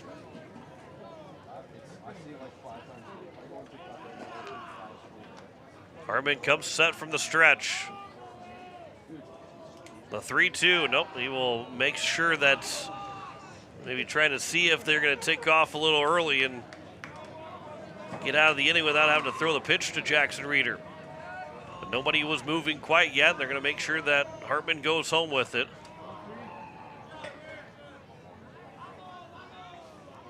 The 3-2, swing and a miss, and Hartman will work his way out of it and keep the game tied. No runs, no hits, no errors, 2 men left on. We will head to the top of the 5th. It is still tied 2-2 between Post 22 and Sioux Falls West here in the state championship at the Fitz on Hardhats TV.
It is the top of the 5th, and it is still a 2-2 tie between Post 22 and Sioux Falls West.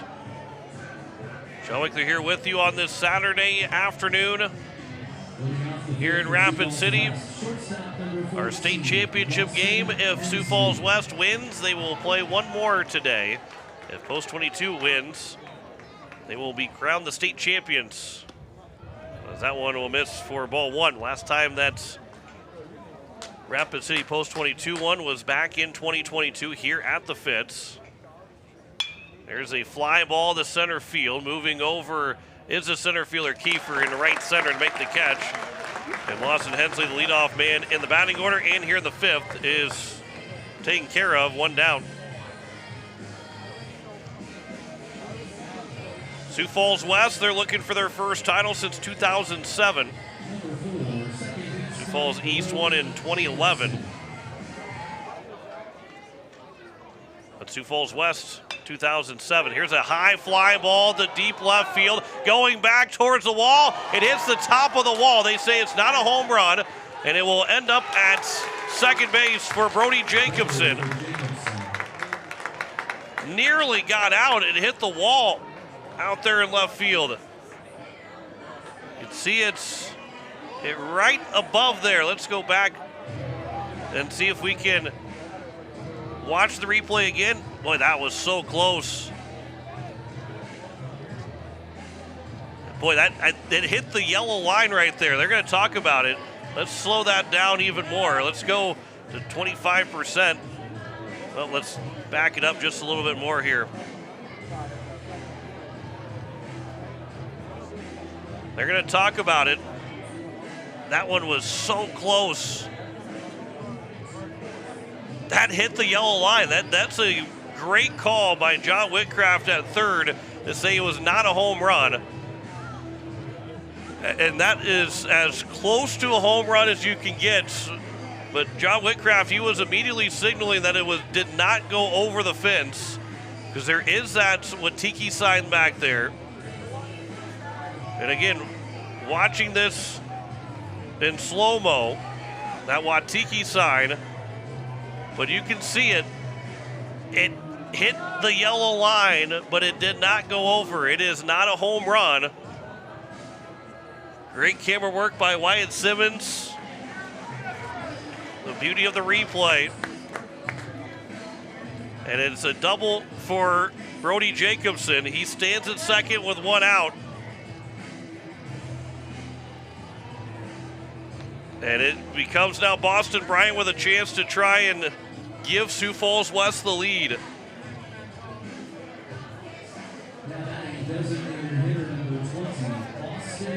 Bryant is 1 for 1. He singled in the first, hit by a pitch in the third. He's got a chance to give West the lead back where they led it 1-0 after the first. They trailed 2-1 after 3, tied it up in the 4th inning. That first pitch will miss for ball 1. And it's now here for a chance for Boston Bryant.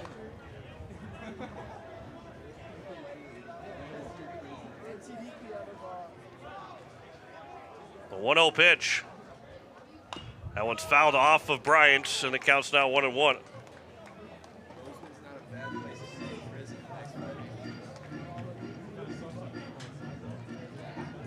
One the count, 2-2 game. Jacobson, a game of inches, just a bit higher. It's a 3-2 lead for Sioux Falls West.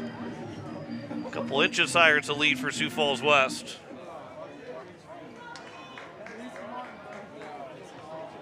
Here's now the 1-1. Stapert from the stretch. A curveball that misses outside. The count's now 2-1. The runner on at second. And 1 away here in the top of the 5th inning. Here's the 2-1 pitch. Swing and a miss. Bryant was late on that fastball. And the count goes to now 2-2. Ryan Negebauer is available to pitch. He is making his way to the left field bullpen. However, nobody went with him. The 2-2 now from Stapert. That's outside. And the count's full at 3-2.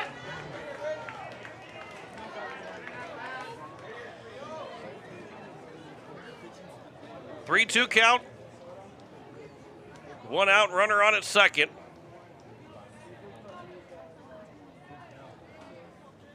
The payoff pitch is taken for a strike 3. And the pitch on the inside edge is looked out for strike 3 for Boston Bryant. Bryant can't believe it, but there are now 2 down. It brings up Jackson Dunn. Trying to give Sioux Falls West the lead. Runner on at second. That was Jacobson's double. First pitch will miss low for ball 1. Dunn is 0 for 2. Ground out RBI in the 1st inning, and he popped out to second to end the 3rd. 1-0 pitch. And it's high and inside, and the count's now 2-0. And time will be called, and Elder will make his way out and have a conversation with the starting pitcher, Stapert. Negebauer is getting loose out in the left field bullpen now. Starting to get loose. He has not really been throwing yet.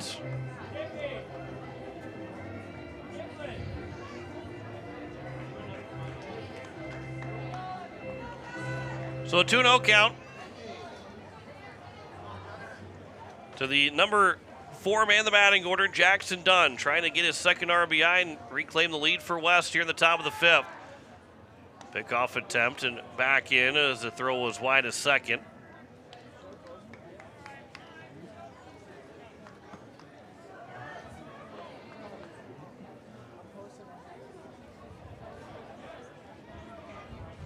Here's the 2-0 pitch. That is upstairs, and the count's now 3-0.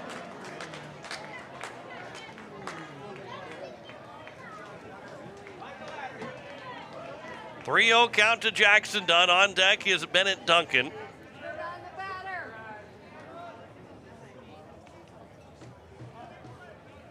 Most likely a take here from Dunn, although he might have the green light. 3-0 pitch.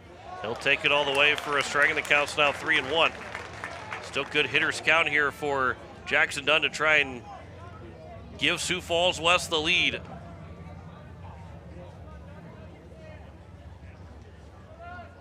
The 3-1 pitch, a swing and a miss. It's now 3-2. From 3-0 to 3-2.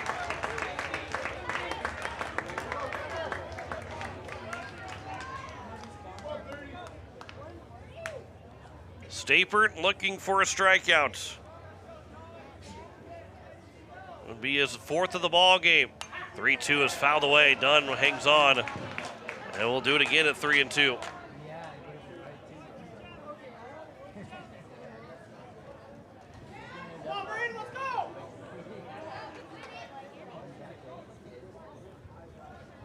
The 3-2 pitch again here from Stapert.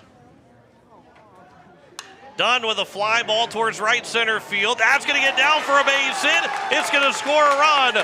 And Sioux Falls West is back on top 3-2 here at the top of the 5th. Second RBI of the ball game for Dunn. And there is 1 on and 2 outs for Bennett Duncan. Noah Graybo is the courtesy runner for Dunn. Drives in his second run, that double for Brody Jacobson. He comes in to score on his second extra base into the postseason. He scores for the 6th time. Now Jackson Dunn's picked up RBIs at 6 and 7. That pitch will get to the backstop. Graybo is on his way to second. He'll stop there. And now he's in scoring position again. And it has a 1-0 count for Bennett Duncan. We'll have time called. As we've got Ryan Negebauer warming up for post 22 in the left field bullpen. This becomes a big spot here in this state championship. Pat on the back for Braden Stapert, who will stay in the ball game to try and get this final out.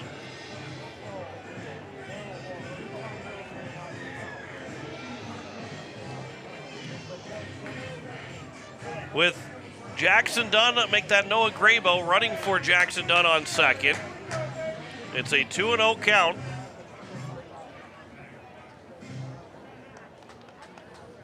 Leave a 2-0 count here to Bennett Duncan.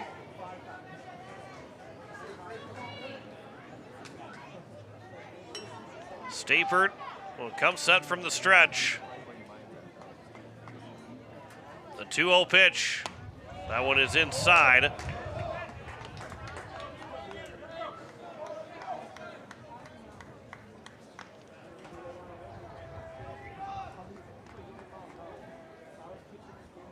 Stapert from the stretch again.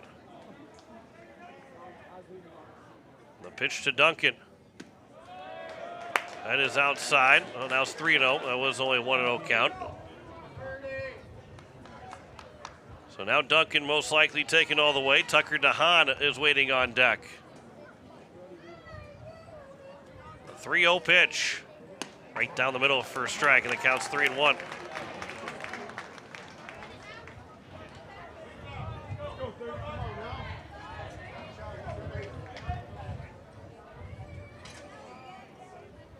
Here's the 3-1. Taken for a strike, and it's now 3-2. And Stapert, who had a 3-0 count on Boston Bryant, came back and struck him out before the base hit from Jackson Dunn. It was a 3-0 count to Bennett Duncan. Now it's a 3-2 count to him. Stapert from the stretch. That one's grounded right down the first baseline, but it is foul. Steen made the play, but it just went foul, so the count remains at 3-2. Base hit could make this a 4-2 lead here for West in the top of the 5th inning. And if West wins, we will play one more. They need to win twice today. Post 22 needs to win just once. There's a swing and a miss. Might have been ball 4, too close to take, but Duncan was late on the swing. A run does score on 2 hits in the inning. No errors and a man left on. We will head to the bottom of the 5th. It is a 3-2 lead for West over Post 22 here at the Fitz in the state tournaments on Hardhats TV.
As we welcome you back, it is the bottom of the fifth.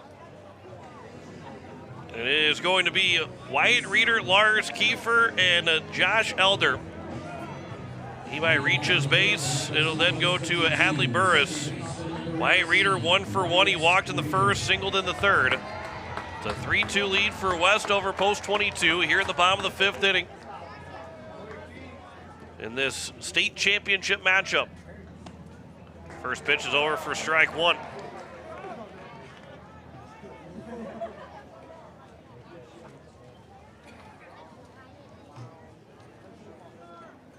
The 0-1 pitch is fouled away. That one caught Dunn.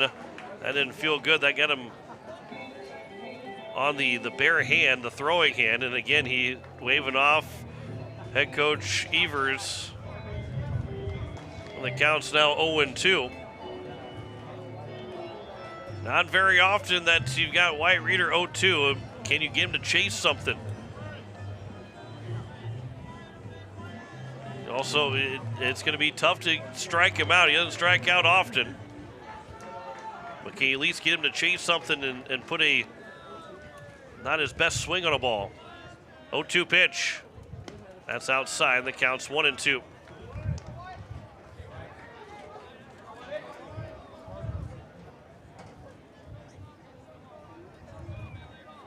Here's the 1-2 now to Reeder. That will get to the backstop, and the count's 2-2. Overthrowing that time, and just a bit too high to try and get him to chase. Like those high strikes or high pitches to try and get him to swing at his eyes or a little bit higher, but that was just a little bit too high for Carl Hartman. So the count's now at 2-2 strikes. Here to Wyatt Reeder. Line shot, that's a base hit into right field. He'll round first hard, but he will stay there, and Reeder is now 2 for 2. Tying run is on base to kick off the bottom of the fifth inning. That is now a hit number 11 for Reeder in the state tournament. 11 for 13 in the ball game in the state tournament. Lars Kiefer's 2 for 2. He's got an RBI. That's at the time had tied the game up 2-2. Make that 1-1 before part of the double steal with Reeder to give them the lead. He'll try and bunt this one. It will roll its way foul over the third base dugout, and the count's 0-1. The RBI single for Jackson Dunn is the difference right now in this game in the bottom of the fifth inning. 3-2, West leads it over post 22. We're past the halfway point of this first guaranteed game. The 0-1 pitch, runner takes off, pitches high, the throw to second. That was well late. Reeder will slide in head first. He's got a stolen base, his second of this game, and the count's now 1-1. His fourth, make that his fifth steal right now in the state tournament.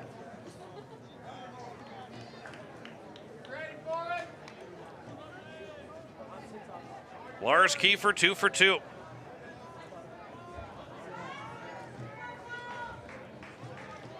Base hit could tie the game up again. That one is onto the right side. That will do the job to move Reeder over to third. The throw from the second baseman Jacobson is in time.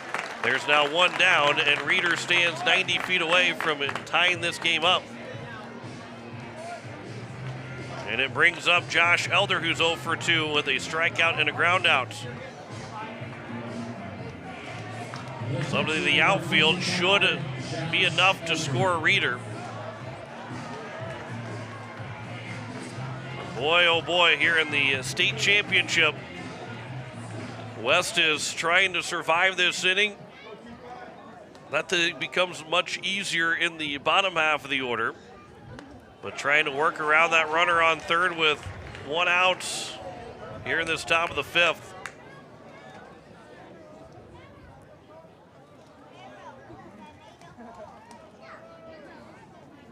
Here's the 0-1.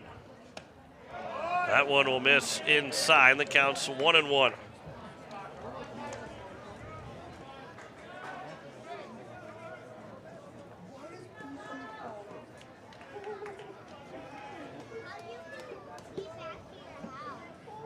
1-1 pitch here to Elder. That'll miss low, and the count's now 2-1. And he's 0 for 2. Struck out looking in the first, grounded out to first in the third. Infield is in all the way around. They want to keep this. They don't want to trade it out for a run. They want to keep Reeder at third. 2-1 pitches outside. The count's 3-1 here to Elder. The only guy that's not playing in is the second baseman Jacobson, and it's not that he's not playing fully in. He's playing midway between the outfield turf and the what would be the infield grass of the green turf. This is fouled out of play, and the count's now 3-2.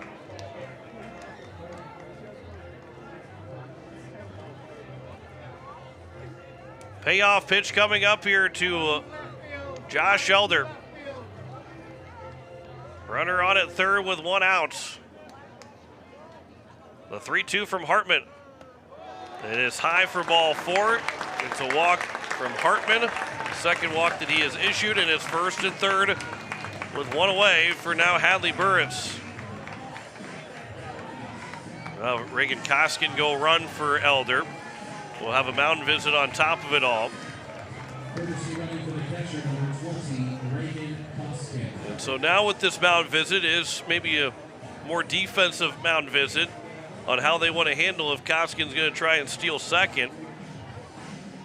He's got 1 stolen base so far in the state tournament, and if he does try and steal, how you want to handle to try and keep Reeder from coming in to tie the game up. Just like he has part of that double steal with Lars Kiefer that gave them a 2-1 lead. So a little bit of some strategy on top of trying to settle down to Carl Hartman. This is a big spot in this bottom of the 5th inning. I feel like I've said that quite a bit throughout this state tournament. Everything's big. It's, like I said, everything's a big third down in football. But Hadley Burris, who is 0 for 2, he digs in with a chance to tie the game up.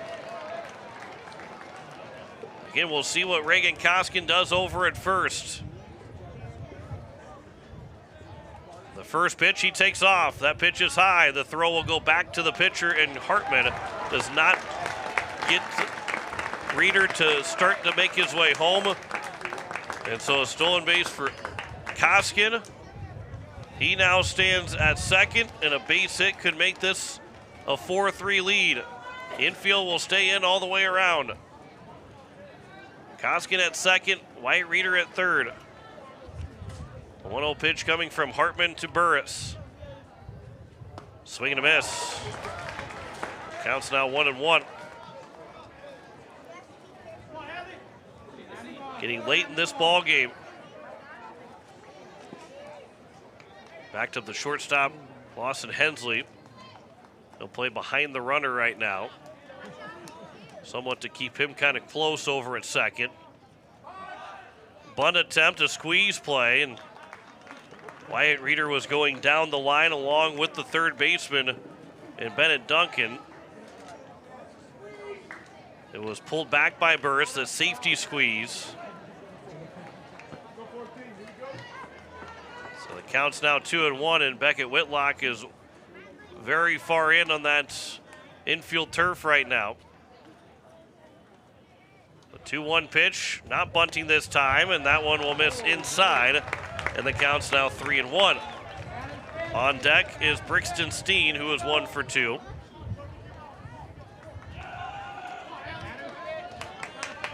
Good hitter scout here for Burris to do something to take the lead, potentially tie or take the lead. The 3-1 taken for a strike, and the count's now 3-2.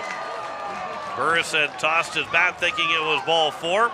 He'll go back and pick the bat up.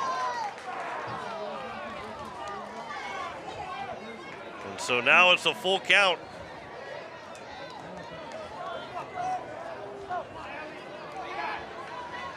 Carl Hartman looking for his second strikeout. Burris looking for a hitter, ball 4.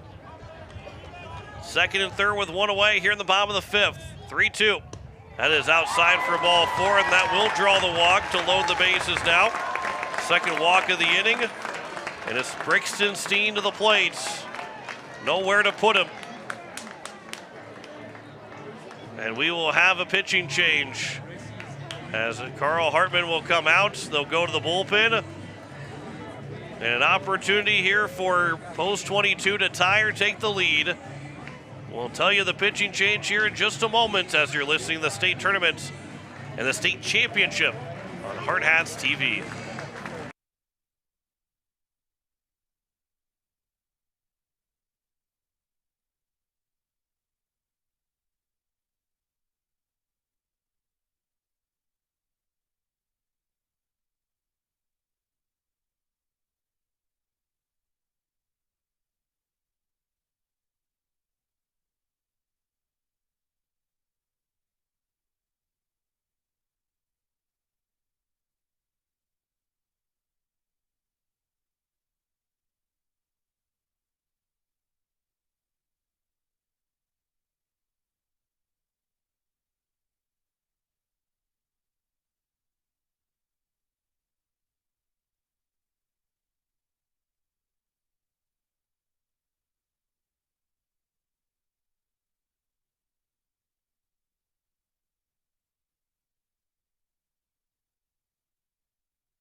Noah McFarland is on the mound with one out and the bases loaded here in the bottom of the fifth inning.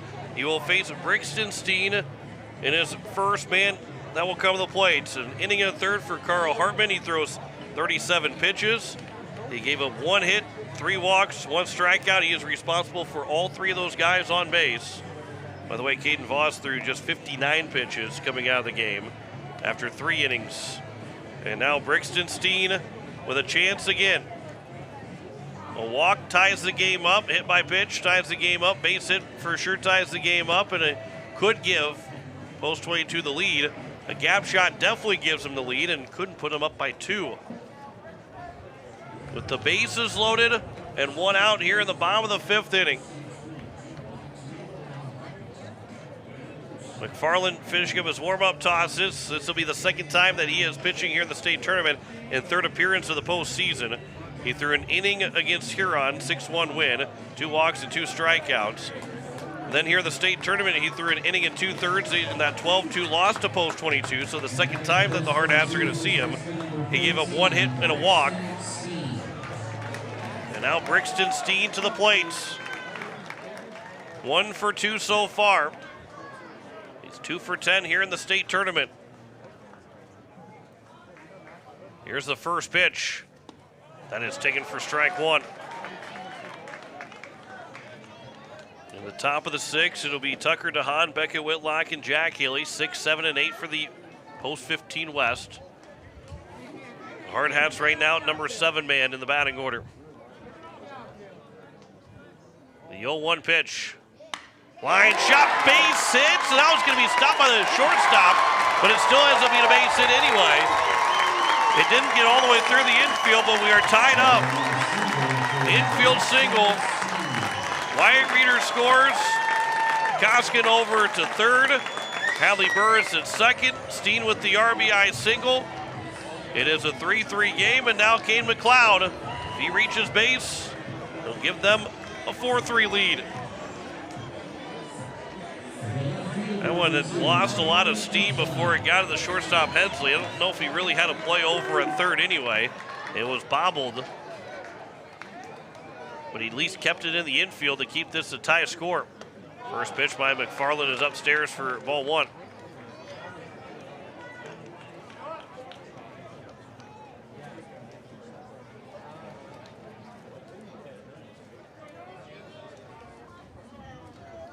One-0 pitch.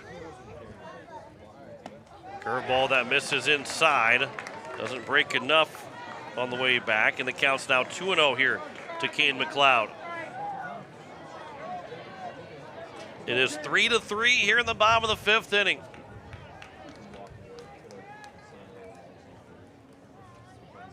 Here's the 2-0. Swing and a miss. Counts now 2-1. Negebauer continues to get loose out in the left field bullpen. He's actually done getting loose now.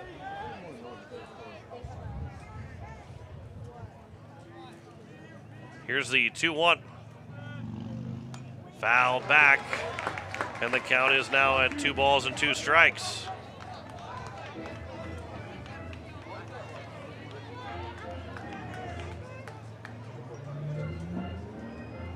McLeod and McFarland. Bases loaded, 1 out, tie ball game, bottom 5. The 2-2. Ground ball to the shortstop, Hensley. He will throw to second for 1. The first not going to be in time. It's a fielder's choice. And now Coach Evers might come out and talk about that slide in the second.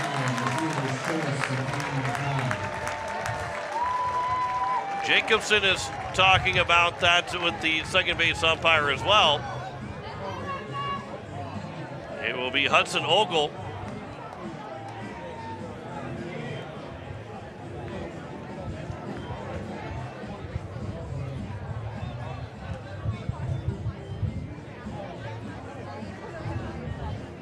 Evers, again, Coach Evers having that discussion out at second.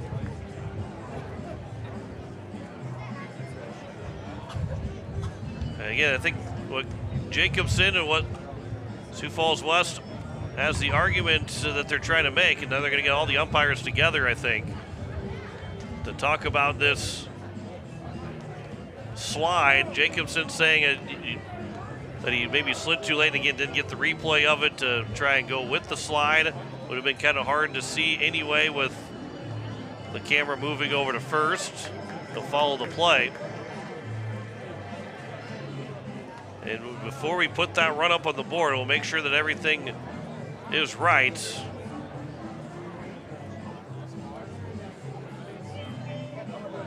They will say that he is safe at first, and that will give Post 22 the lead.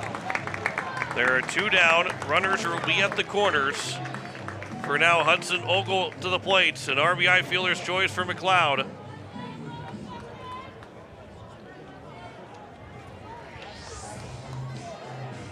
Over at third is Hadley Burris. So Ogle now with still an opportunity to extend the lead. Post 22 has scored 2 runs in the 3rd and now here in the 5th inning. Lead at 4-3 over Sioux Falls West. First pitch, runner takes off late. The throw will go to second. It will skip away from the shortstop Hensley. It was backed up by Jacobson. It was a swing and a miss, a delayed steal. McLeod will steal it, but almost got into center to make it a 5-3 ball game.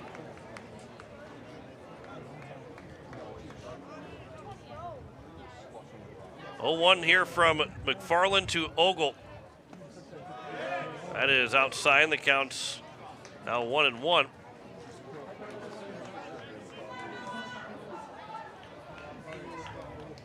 Hartman is charged for 2 of those runs.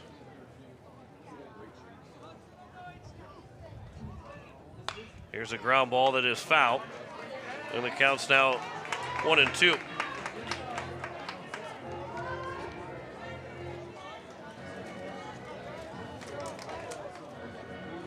Three runs, 5 hits, and no errors for West. 4 runs, 7 hits, no errors for Post 22.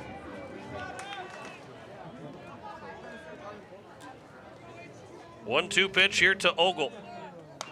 Another foul ball to the first base dugout. So another 1-2 pitch coming up. Again, it's going to be 6, 7, and 8 in the 6th inning for Tucker DeHaan, Beckett Whitlock, and Jack Hilly for Sioux Falls West.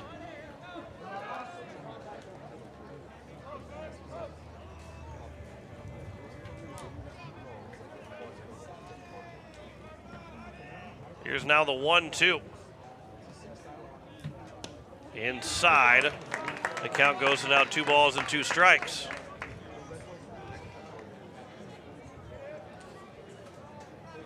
Runners are at second and third with 2 away. Post 22 has scored twice in this inning. The 2-2.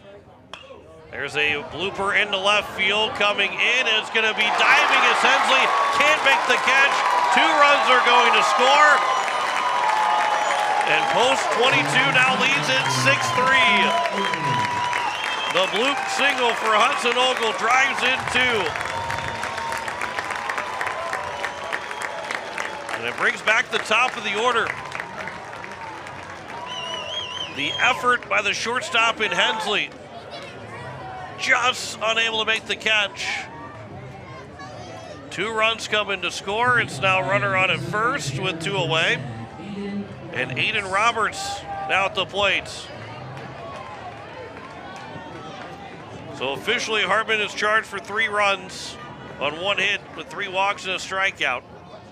McFarland, that will bounce in for ball 1. It is a 4-run inning now here for Post 22.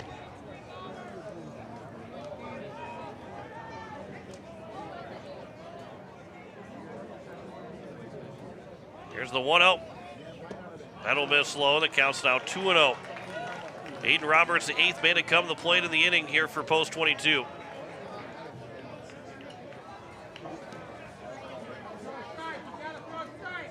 Three hits in the inning for the Hardhats. That one is taken over for a strike, and the count's now 2-1. A base hit by Wyatt Reeder to lead off the inning. The RBI single from Brixton Steen, and now the 2 RBI single from Hudson Ogle. 2-1, runner takes off. That'll be fouled out of play. And the count is now at 2 balls and 2 strikes. That was only the 2nd hit for Hudson Ogle in this state tournament, but he has now driven in 4 runs. And the number 9 man comes through with a big 2-out, 2 RBI single. 2-2 pitch is grounded foul. Another 2-2 coming up here to Aiden Roberts. Sioux Falls West is now down to their last 6 outs, with Post 22 taking the lead.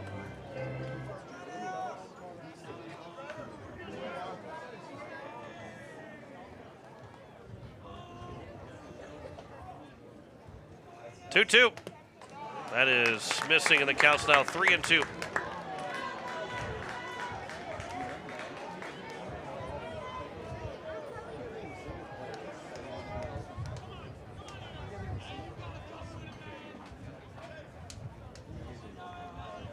Payoff pitch, runner takes off, ground ball over to third. It is going to be fielded by Duncan. His throw to first is in time, and that takes care of the inning. But 8 guys come to the plate. The big 2 RBI single from Hudson Ogle. It is now a 6-3 lead as we head to the top of the 6th for Post 22 over Sioux Falls West here at the state tournament, the state championship on Hardhats TV.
As we welcome you back, it is the top of the 6th inning. Ryan Negebauer is now on the pitch in place of Braden Stapert, who goes 5 innings. This will be the second appearance in this state tournament for Negebauer, who threw against Sioux Falls West, 2 1/3 innings with 1 hit allowed, 2 walks and 2 strikeouts. That's, again, 12-2 win over West. And it's going to be now 6, 7, and 8. By the way, Hudson Ogle has moved over to center, and it is now the right fielder Koskin. Tucker DeHaan 0 for 2. The strikeout and a fielder's choice. As the first pitch will miss for ball 1 from Ryan Negebauer. Stapert, he will go 5 innings, 5 hits, 3 runs, all of them earned, with a walk and 4 strikeouts. And we're going to see Reagan Koskin, as that one's fouled away. Reagan Koskin is going to be hitting in the number 4 spot in place of Lars Kiefer, who comes out of the ball game. And they'll be due up 3rd in that bottom of the 6th inning. Here's the 0-2. I think that's a 1-2, now 2-2.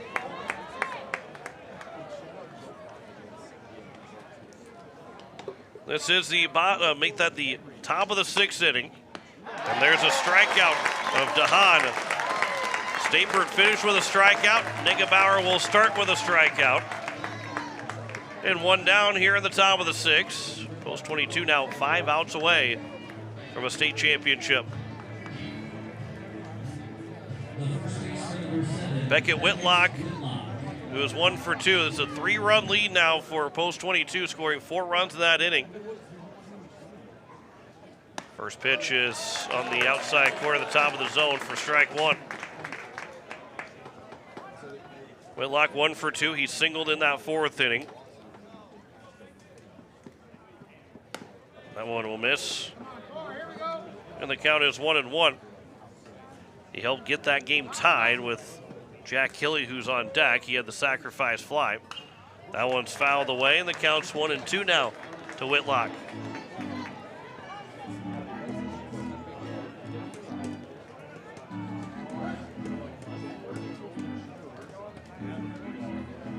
Whitlock will dig back in, 1-2 count. Negebauer looking for back-to-back strikeouts to open his outing. Swing and a miss, and he'll get the strikeout. And there's now 2 down. And it will bring up now Jack Hilly to the plate. Have a little bit of activity out in the left field bullpen for Post 22. Jack Hilly, no official at-bat for him yet. He was hit by a pitch in the 2nd, had the sac fly RBI in the 4th. That tied the game at 2-2. Sioux Falls West took the lead in the RBI single from Jackson Dunn.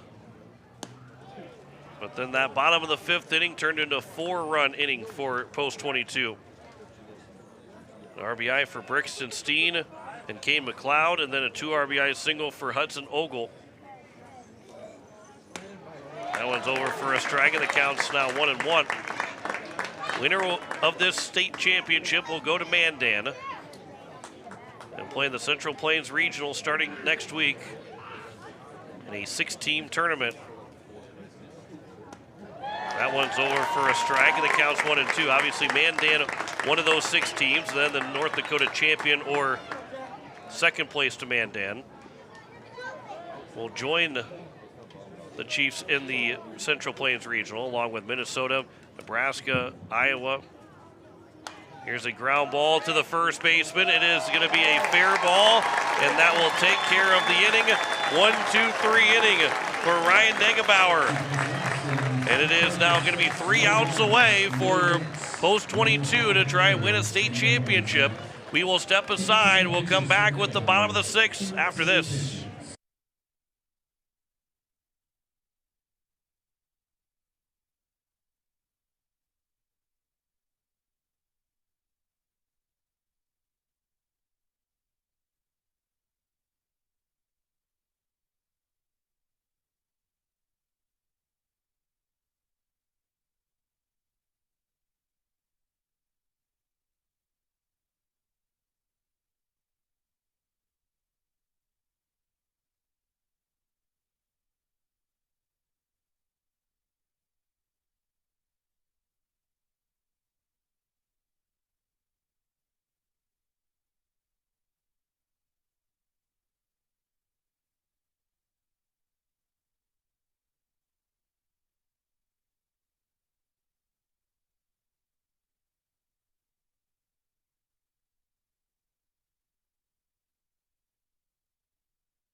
It is the bottom of the 6th inning, and for Post 22, a chance to add on to their 3-run lead. A 6-3 advantage.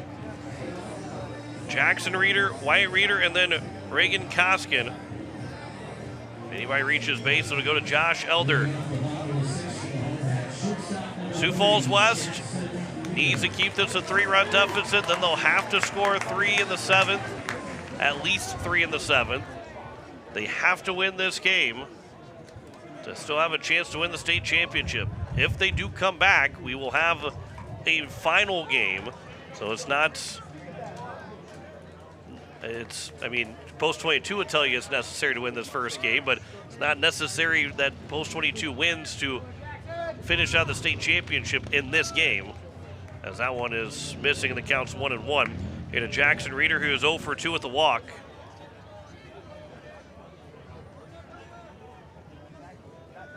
1-1 pitch.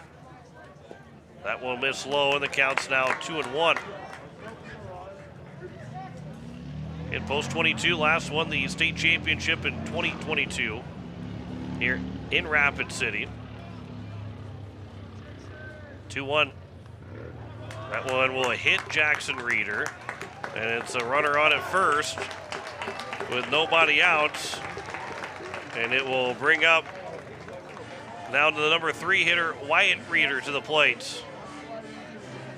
Sioux Falls West, they're trying for their first title since 2007.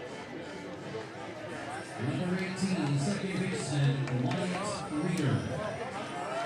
Reeder is 2 for 2 with a walk. He is now 11 for 13 in the state tournament. The first pitch is upstairs for ball 1. Post 22, 47-12 record. These two teams have been the best that South Dakota has had to offer all summer, and they meet in the state championship. Runner takes off. That pitch is going to be low, and Jackson Reeder is going to steal second as he stands there with a stolen base to make it a runner on with second with nobody out. Sioux Falls West at 35-13-1, 47-12 for Post 22. On a really good records here at this state tournament. That one will miss outside. It's now 3-0. And I would bet that Wyatt Reeder will have a green light. Usually don't put a take sign to a guy that's hitting 700 and better. The 3-0 pitch. He will take it for ball 4. He has been on base all 4 times. And it's first and second. Now with nobody out. And we'll have time be called, and will we make one more pitching change here for Sioux Falls West. And they will go to Brody Jacobson. And so first and second with nobody out, we will step aside and tell you the change after this, as we'll have at least a defensive switch here. Listening to the state tournament, watching the state tournament on Hardhats TV in the state championship game.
Brody Jacobson is on the mound here with runners at first and second and nobody out.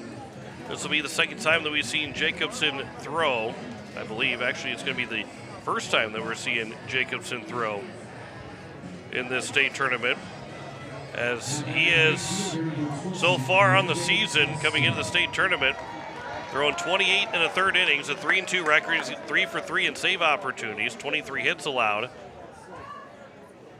20 runs, 14 earned, 23 walks, 27 strikeouts. And here he at 2.47. Here's a bunt attempt. Drop down. The throw will go to first. It's not going to be picked out by Bryant. It's going to score at least one run. White Reader will round third. And now they got the man caught up at second, but the throw will go all the way to third. And that will make it a 7-3 ball game. And runners will end up at second and third with nobody out.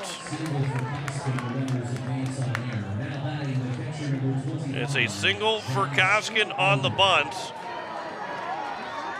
And then the error makes it a 7-3 game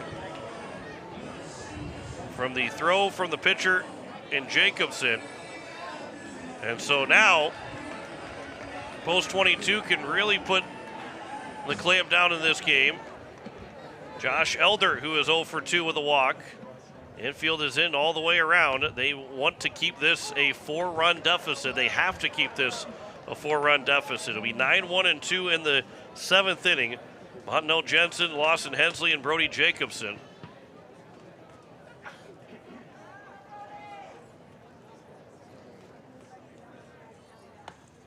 That is outside. The count's now 2-0. Make that 1-1, excuse me.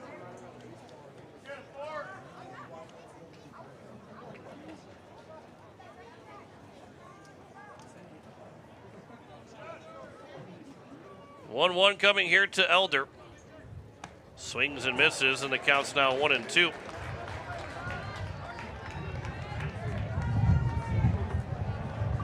Again, Sioux Falls West has to win this game to force the if necessary game. Post 22 can win the state title with 3 more outs in that top of the 7th. This will be a high fly ball to left field. It is Jack Hilly that waits on it. He'll make the catch. Reader will tag. The throw coming to the plate. It'll one hop. Now the throw will go back to third, and they've got Koskin out at third for the second out. It will turn into a double play, but Josh Elder will get the sacrifice fly, and it's an 8-3 lead now for Post 22. RBI for Elder here in the state tournament. For Josh Elder, that was RBI number 5 for him.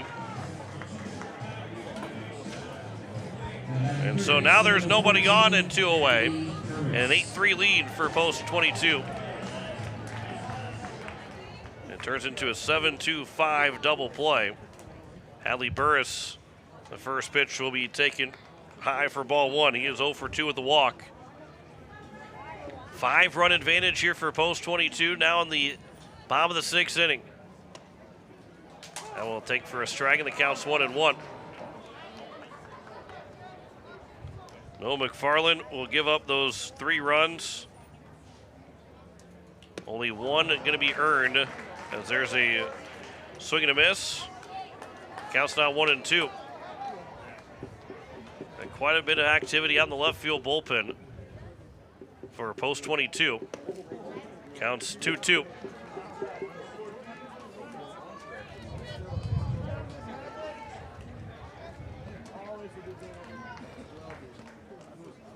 Here's the 2-2 pitch. That will bounce in. And the count's now 3-2.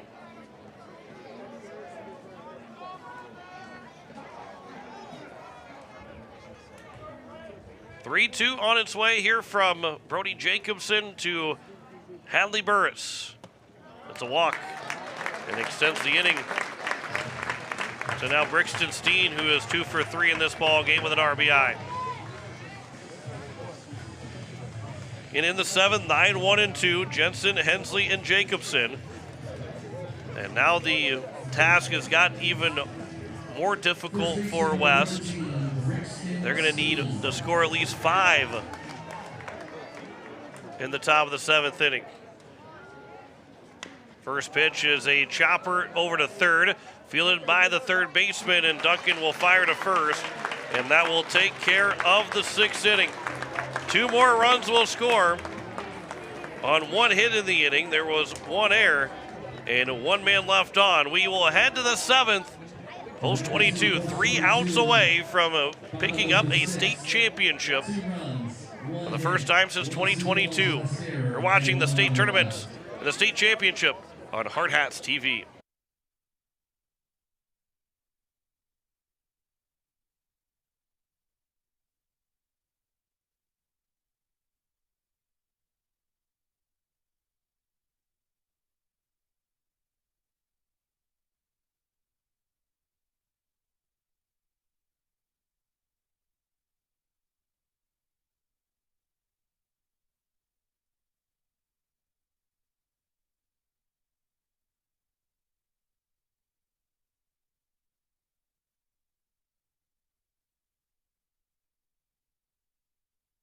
So here we go in the top of the 7th. It is going to be 9-1-2. The final championship game has concluded. To remain in the stands, we'll have some special ceremonies after whenever the final championship game is complete here today. We ask all fans to stay in their seats for those post-game ceremonies. It is Montanel Jensen, followed by Lawson Hensley and Brody Jacobson. 9-1-2 here in the top of the 7th. Sioux Falls West needs 5 runs. As you heard at Tyler Merriam, there will be some ceremony. Everything that will go through before we get off the air here on Hardhats TV. Again, if Sioux Falls West comes back and wins this game, we'll have 30 minutes between game 1 and 2. Then after that game, no matter what happens, we will have the ceremony to finish things out. 1-0 pitch. That one is taken for a strike. And the count is now 1-1. 1-1 here to Montanel Jensen. That's a chopper to the right side. Wyatt Reeder with a quick field. His throw to first. It is in time. And 1 down here in the top of the 7th. Post 22 is 2 outs away from the state championship. And it brings up Lawson Hensley to the plate.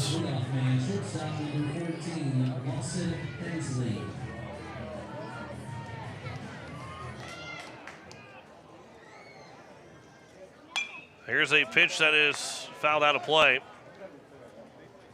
for strike 1.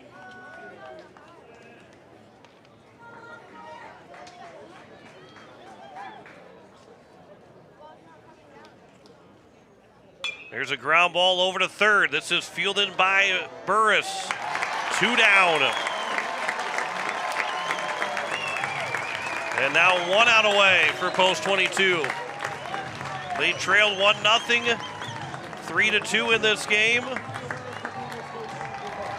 And now the Post 22 fans starting to get on their feet. Ryan Degebauer has gotten 5 of the 6 outs. It is Brody Jacobson, who is 1 for 3 with a double. Just missed a home run the last time up. It'll miss low for ball 1. Post 22 has not lost in this state tournament. 1-1 count.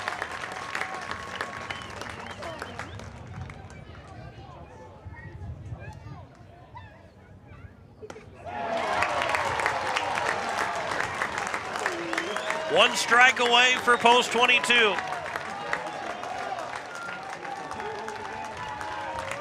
Looking for their first title since 2022. Fans are on their feet. 1-2.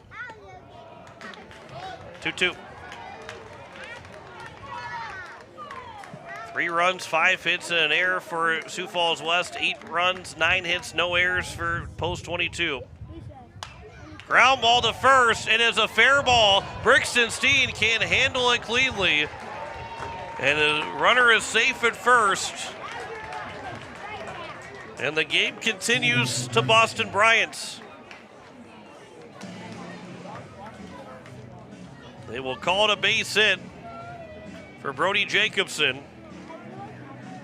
And a runner on at first with 2 outs. So it brings up Boston Bryant, who is 1 for 3 and make that 1 for 2. Singled in the first, hit by a pitch in the third, struck out looking in the 5th. First pitch is fouled away. And the count's 0-1. Brixton is not holding on Jacobson. They would allow him to take second.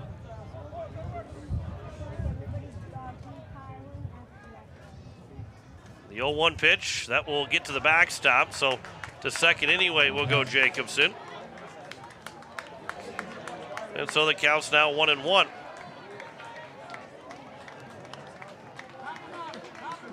In Sioux Falls West still needs Boston Bryant, then another 3 guys to all reach base and score.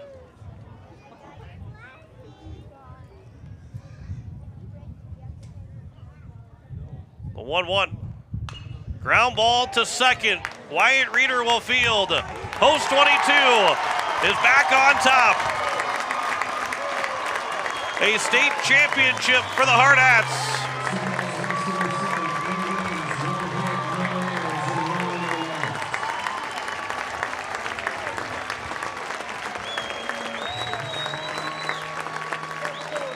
An 8-3 win for the Hardhats.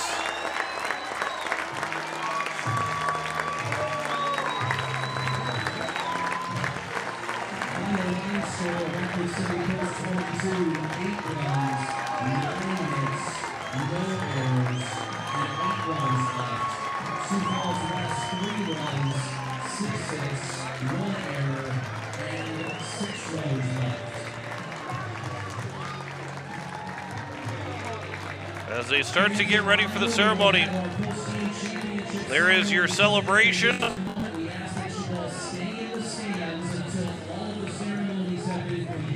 As Post 22 wins it 8-3 over Sioux Falls West.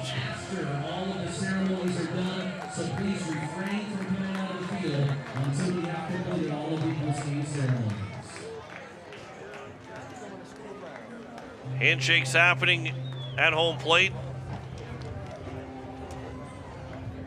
Post 22 wins it 8-3.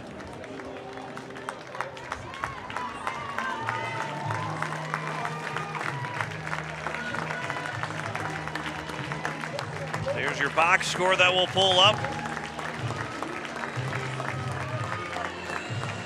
2 hours and 12 minutes of a baseball game.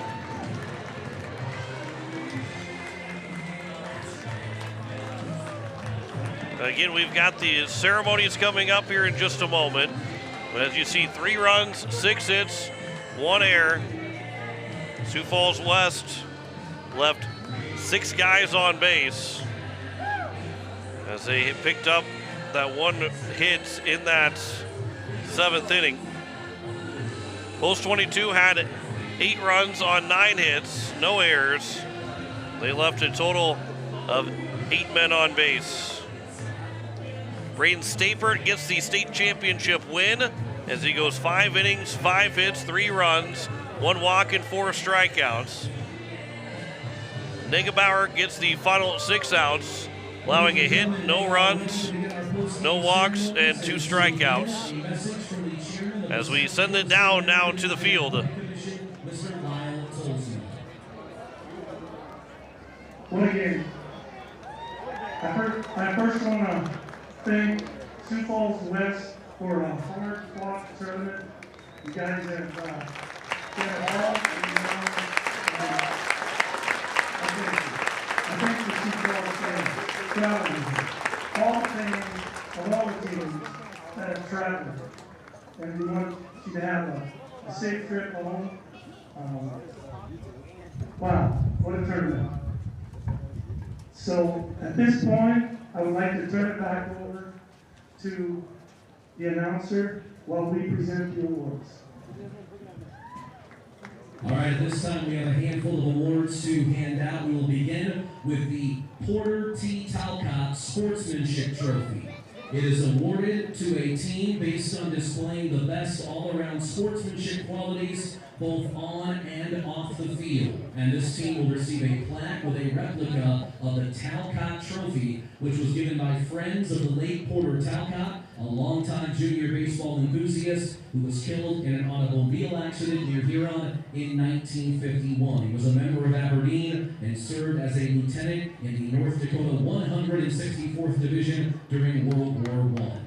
The 2026 Porter T. Talcott Sportsmanship Trophy goes to Sioux Falls Post 15 West.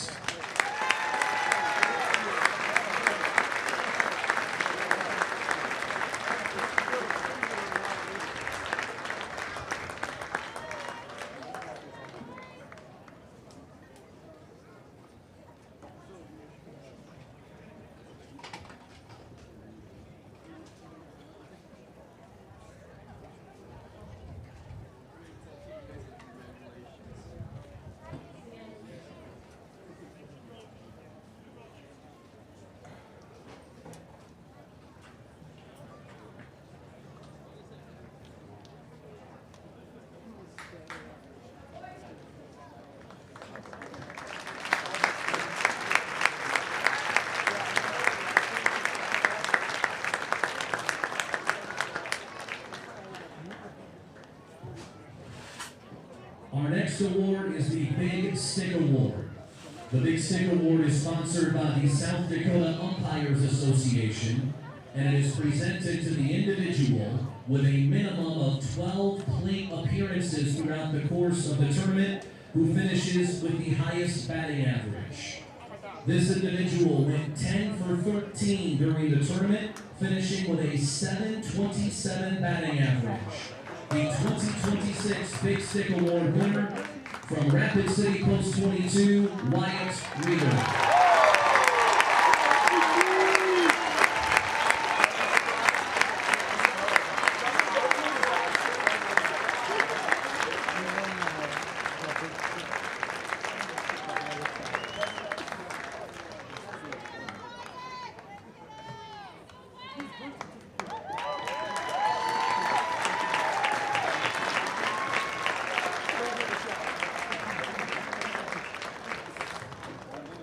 Next up, it is the Most Valuable Player Award, selected by the members of the South Dakota State American Legion Athletic Commission as the best overall player in the tournament.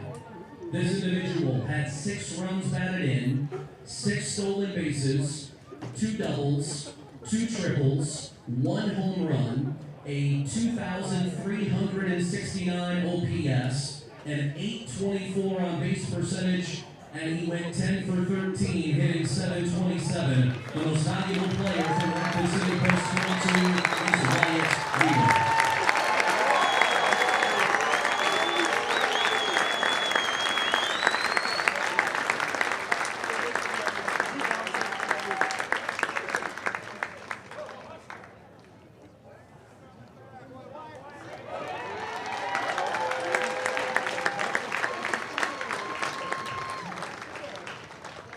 At this time, we will now present the runner-up trophy to the team who finished with a mark of 36-14-1 on the year. Head coach Zach Evers and Sioux Falls Post 15 West.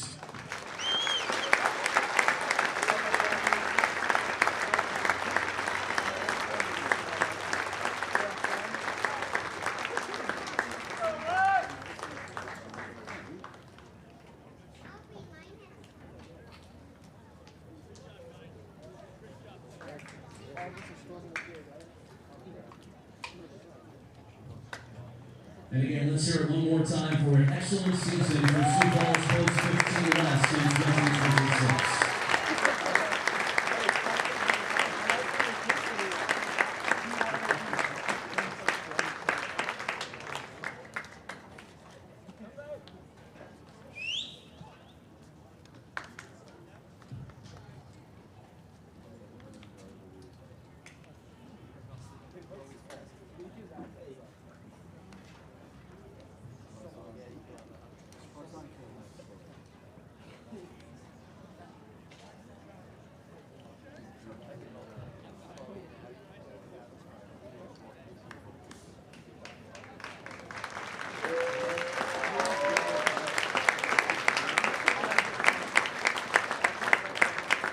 At this time, members of the South Dakota State American Legion Athletic Commission will present individual medals to every member of the championship team.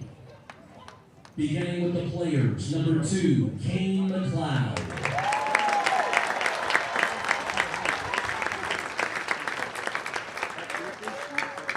Number 3, Jackson Reeder.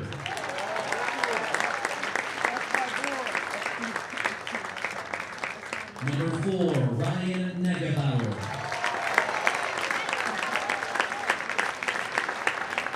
Number 9, Hudson Ogle.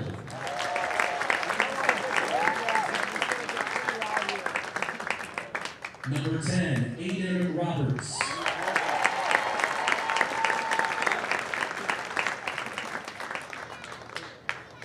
Number 12, Broden Sales.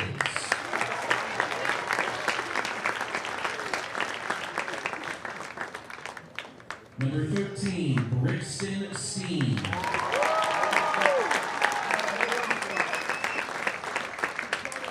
Number 14, Hadley Burris.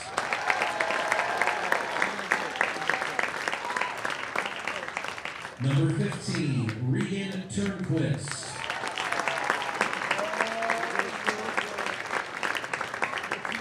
Number 17, Declan McLeod.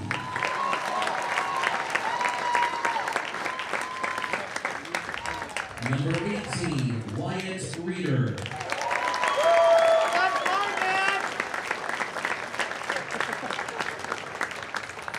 Number 19, Lars Kiefer.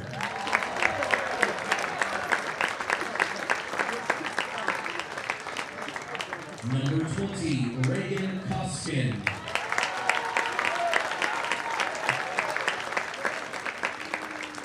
Number 23, Tayton Giddings.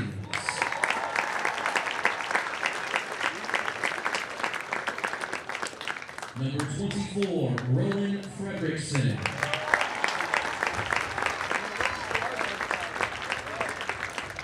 Number 25, Josh Elder.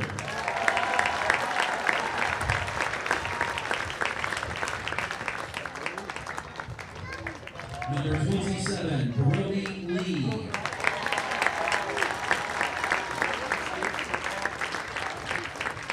Number 30, Braden Staples.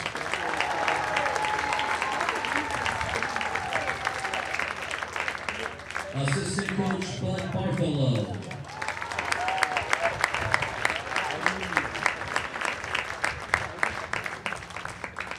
Assistant coach, Steve Wolf.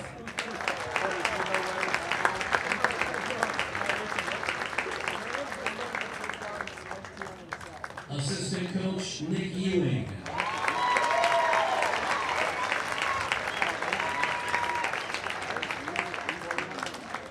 And the head coach, Rich Downs.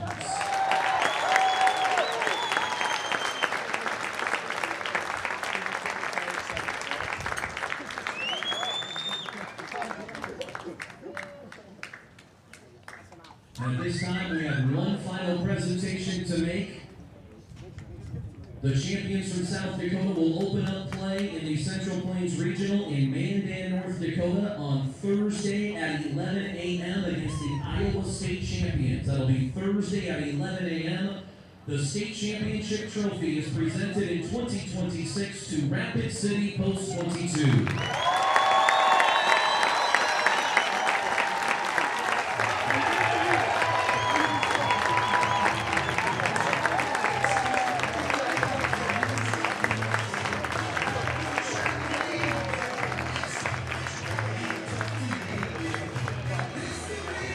So as it is a final, an 8-3 win, and again that box score for you. Sioux Falls West took a 1-0 lead before post 22. That was on an RBI ground out by Jackson Dunn, and then it was a RBI, 2 RBIs, and actually 1 RBI in the third inning.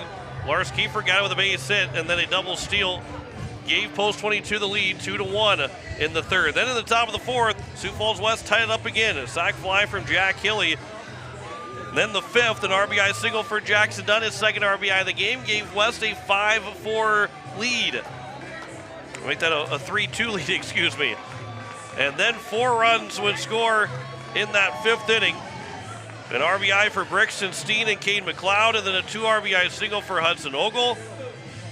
And then Post 22 was able to get an RBI from Josh Elder, along with an error that scored another run to give Post 22 the 8-3 win to win the state championship over Sioux Falls West and go undefeated on the day and on the tournament. And what a state championship it was for Post 22 Hardhats to pick up their 45th state championship in team history. As you see the pose right in front of home plate, and as you heard Tyler Merriam say too, they will be opening up the Central Plains Regional at 11 a.m. on Thursday this next week in Mandan, North Dakota. We'll give you one final look at the brackets. Rapid City Post 22, they don't need the if necessary game. They win the state title with an 8-3 win to win the title, claim the state championship for the first time since 2022, and will be playing in North Dakota in Mandan next week for a spot then to the national tournament, the Legion World Series. So Post 22 wins it with an 8-3 win over Sioux Falls West. You heard Sioux Falls West, they won the Sportsmanship Award. And as the players gather around home plate for a prayer, Sioux Falls West will join Rapid City Post 22 for that prayer. It was talked about sportsmanship all week, and to see that here at the end of this state tournament, one team that has felt defeat and the other team that has won a state championship. It is a incredible look right there for both those teams. Rapid City Post 22 wins the state title 8-3 and are the 2026 state champions. It's been an incredible week out here in Rapid, and I personally want to thank Rapid City Post 22, the readers that reached out for me to be out here to do all these games. Wyatt Simmons did a fantastic job throughout the week and a fantastic job with the camera throughout this entire week and those last 2 days with the camera as well, and I appreciate the help that he was throughout this week in a great tournament here in Rapid City. It was a fun 5 days of a state tournament and couldn't have asked for a better week of baseball. And for Post 22, they would 100% agree with that too. Be able to host and win the state championship. They will go to Mandan, North Dakota. Next time that we've got a state tournament, we'll see you in Pierre. 2027 state tournament is at Heinz Stadium in Pierre. And it'll be an exciting 2027 season, but for Post 22, they still are living in the 2026 year with another opportunity to still play when they will end up playing it at the Iowa champion on Thursday in the first game of the Central Plains Regional. That will take care of it for us here on Hardhats TV. Thank you for joining us throughout the week. It's been a pleasure to be able to bring you all these state tournament games here on Hardhats TV. An 8-3 win for Post 22 over Sioux Falls West as they win the state championship here in 2026.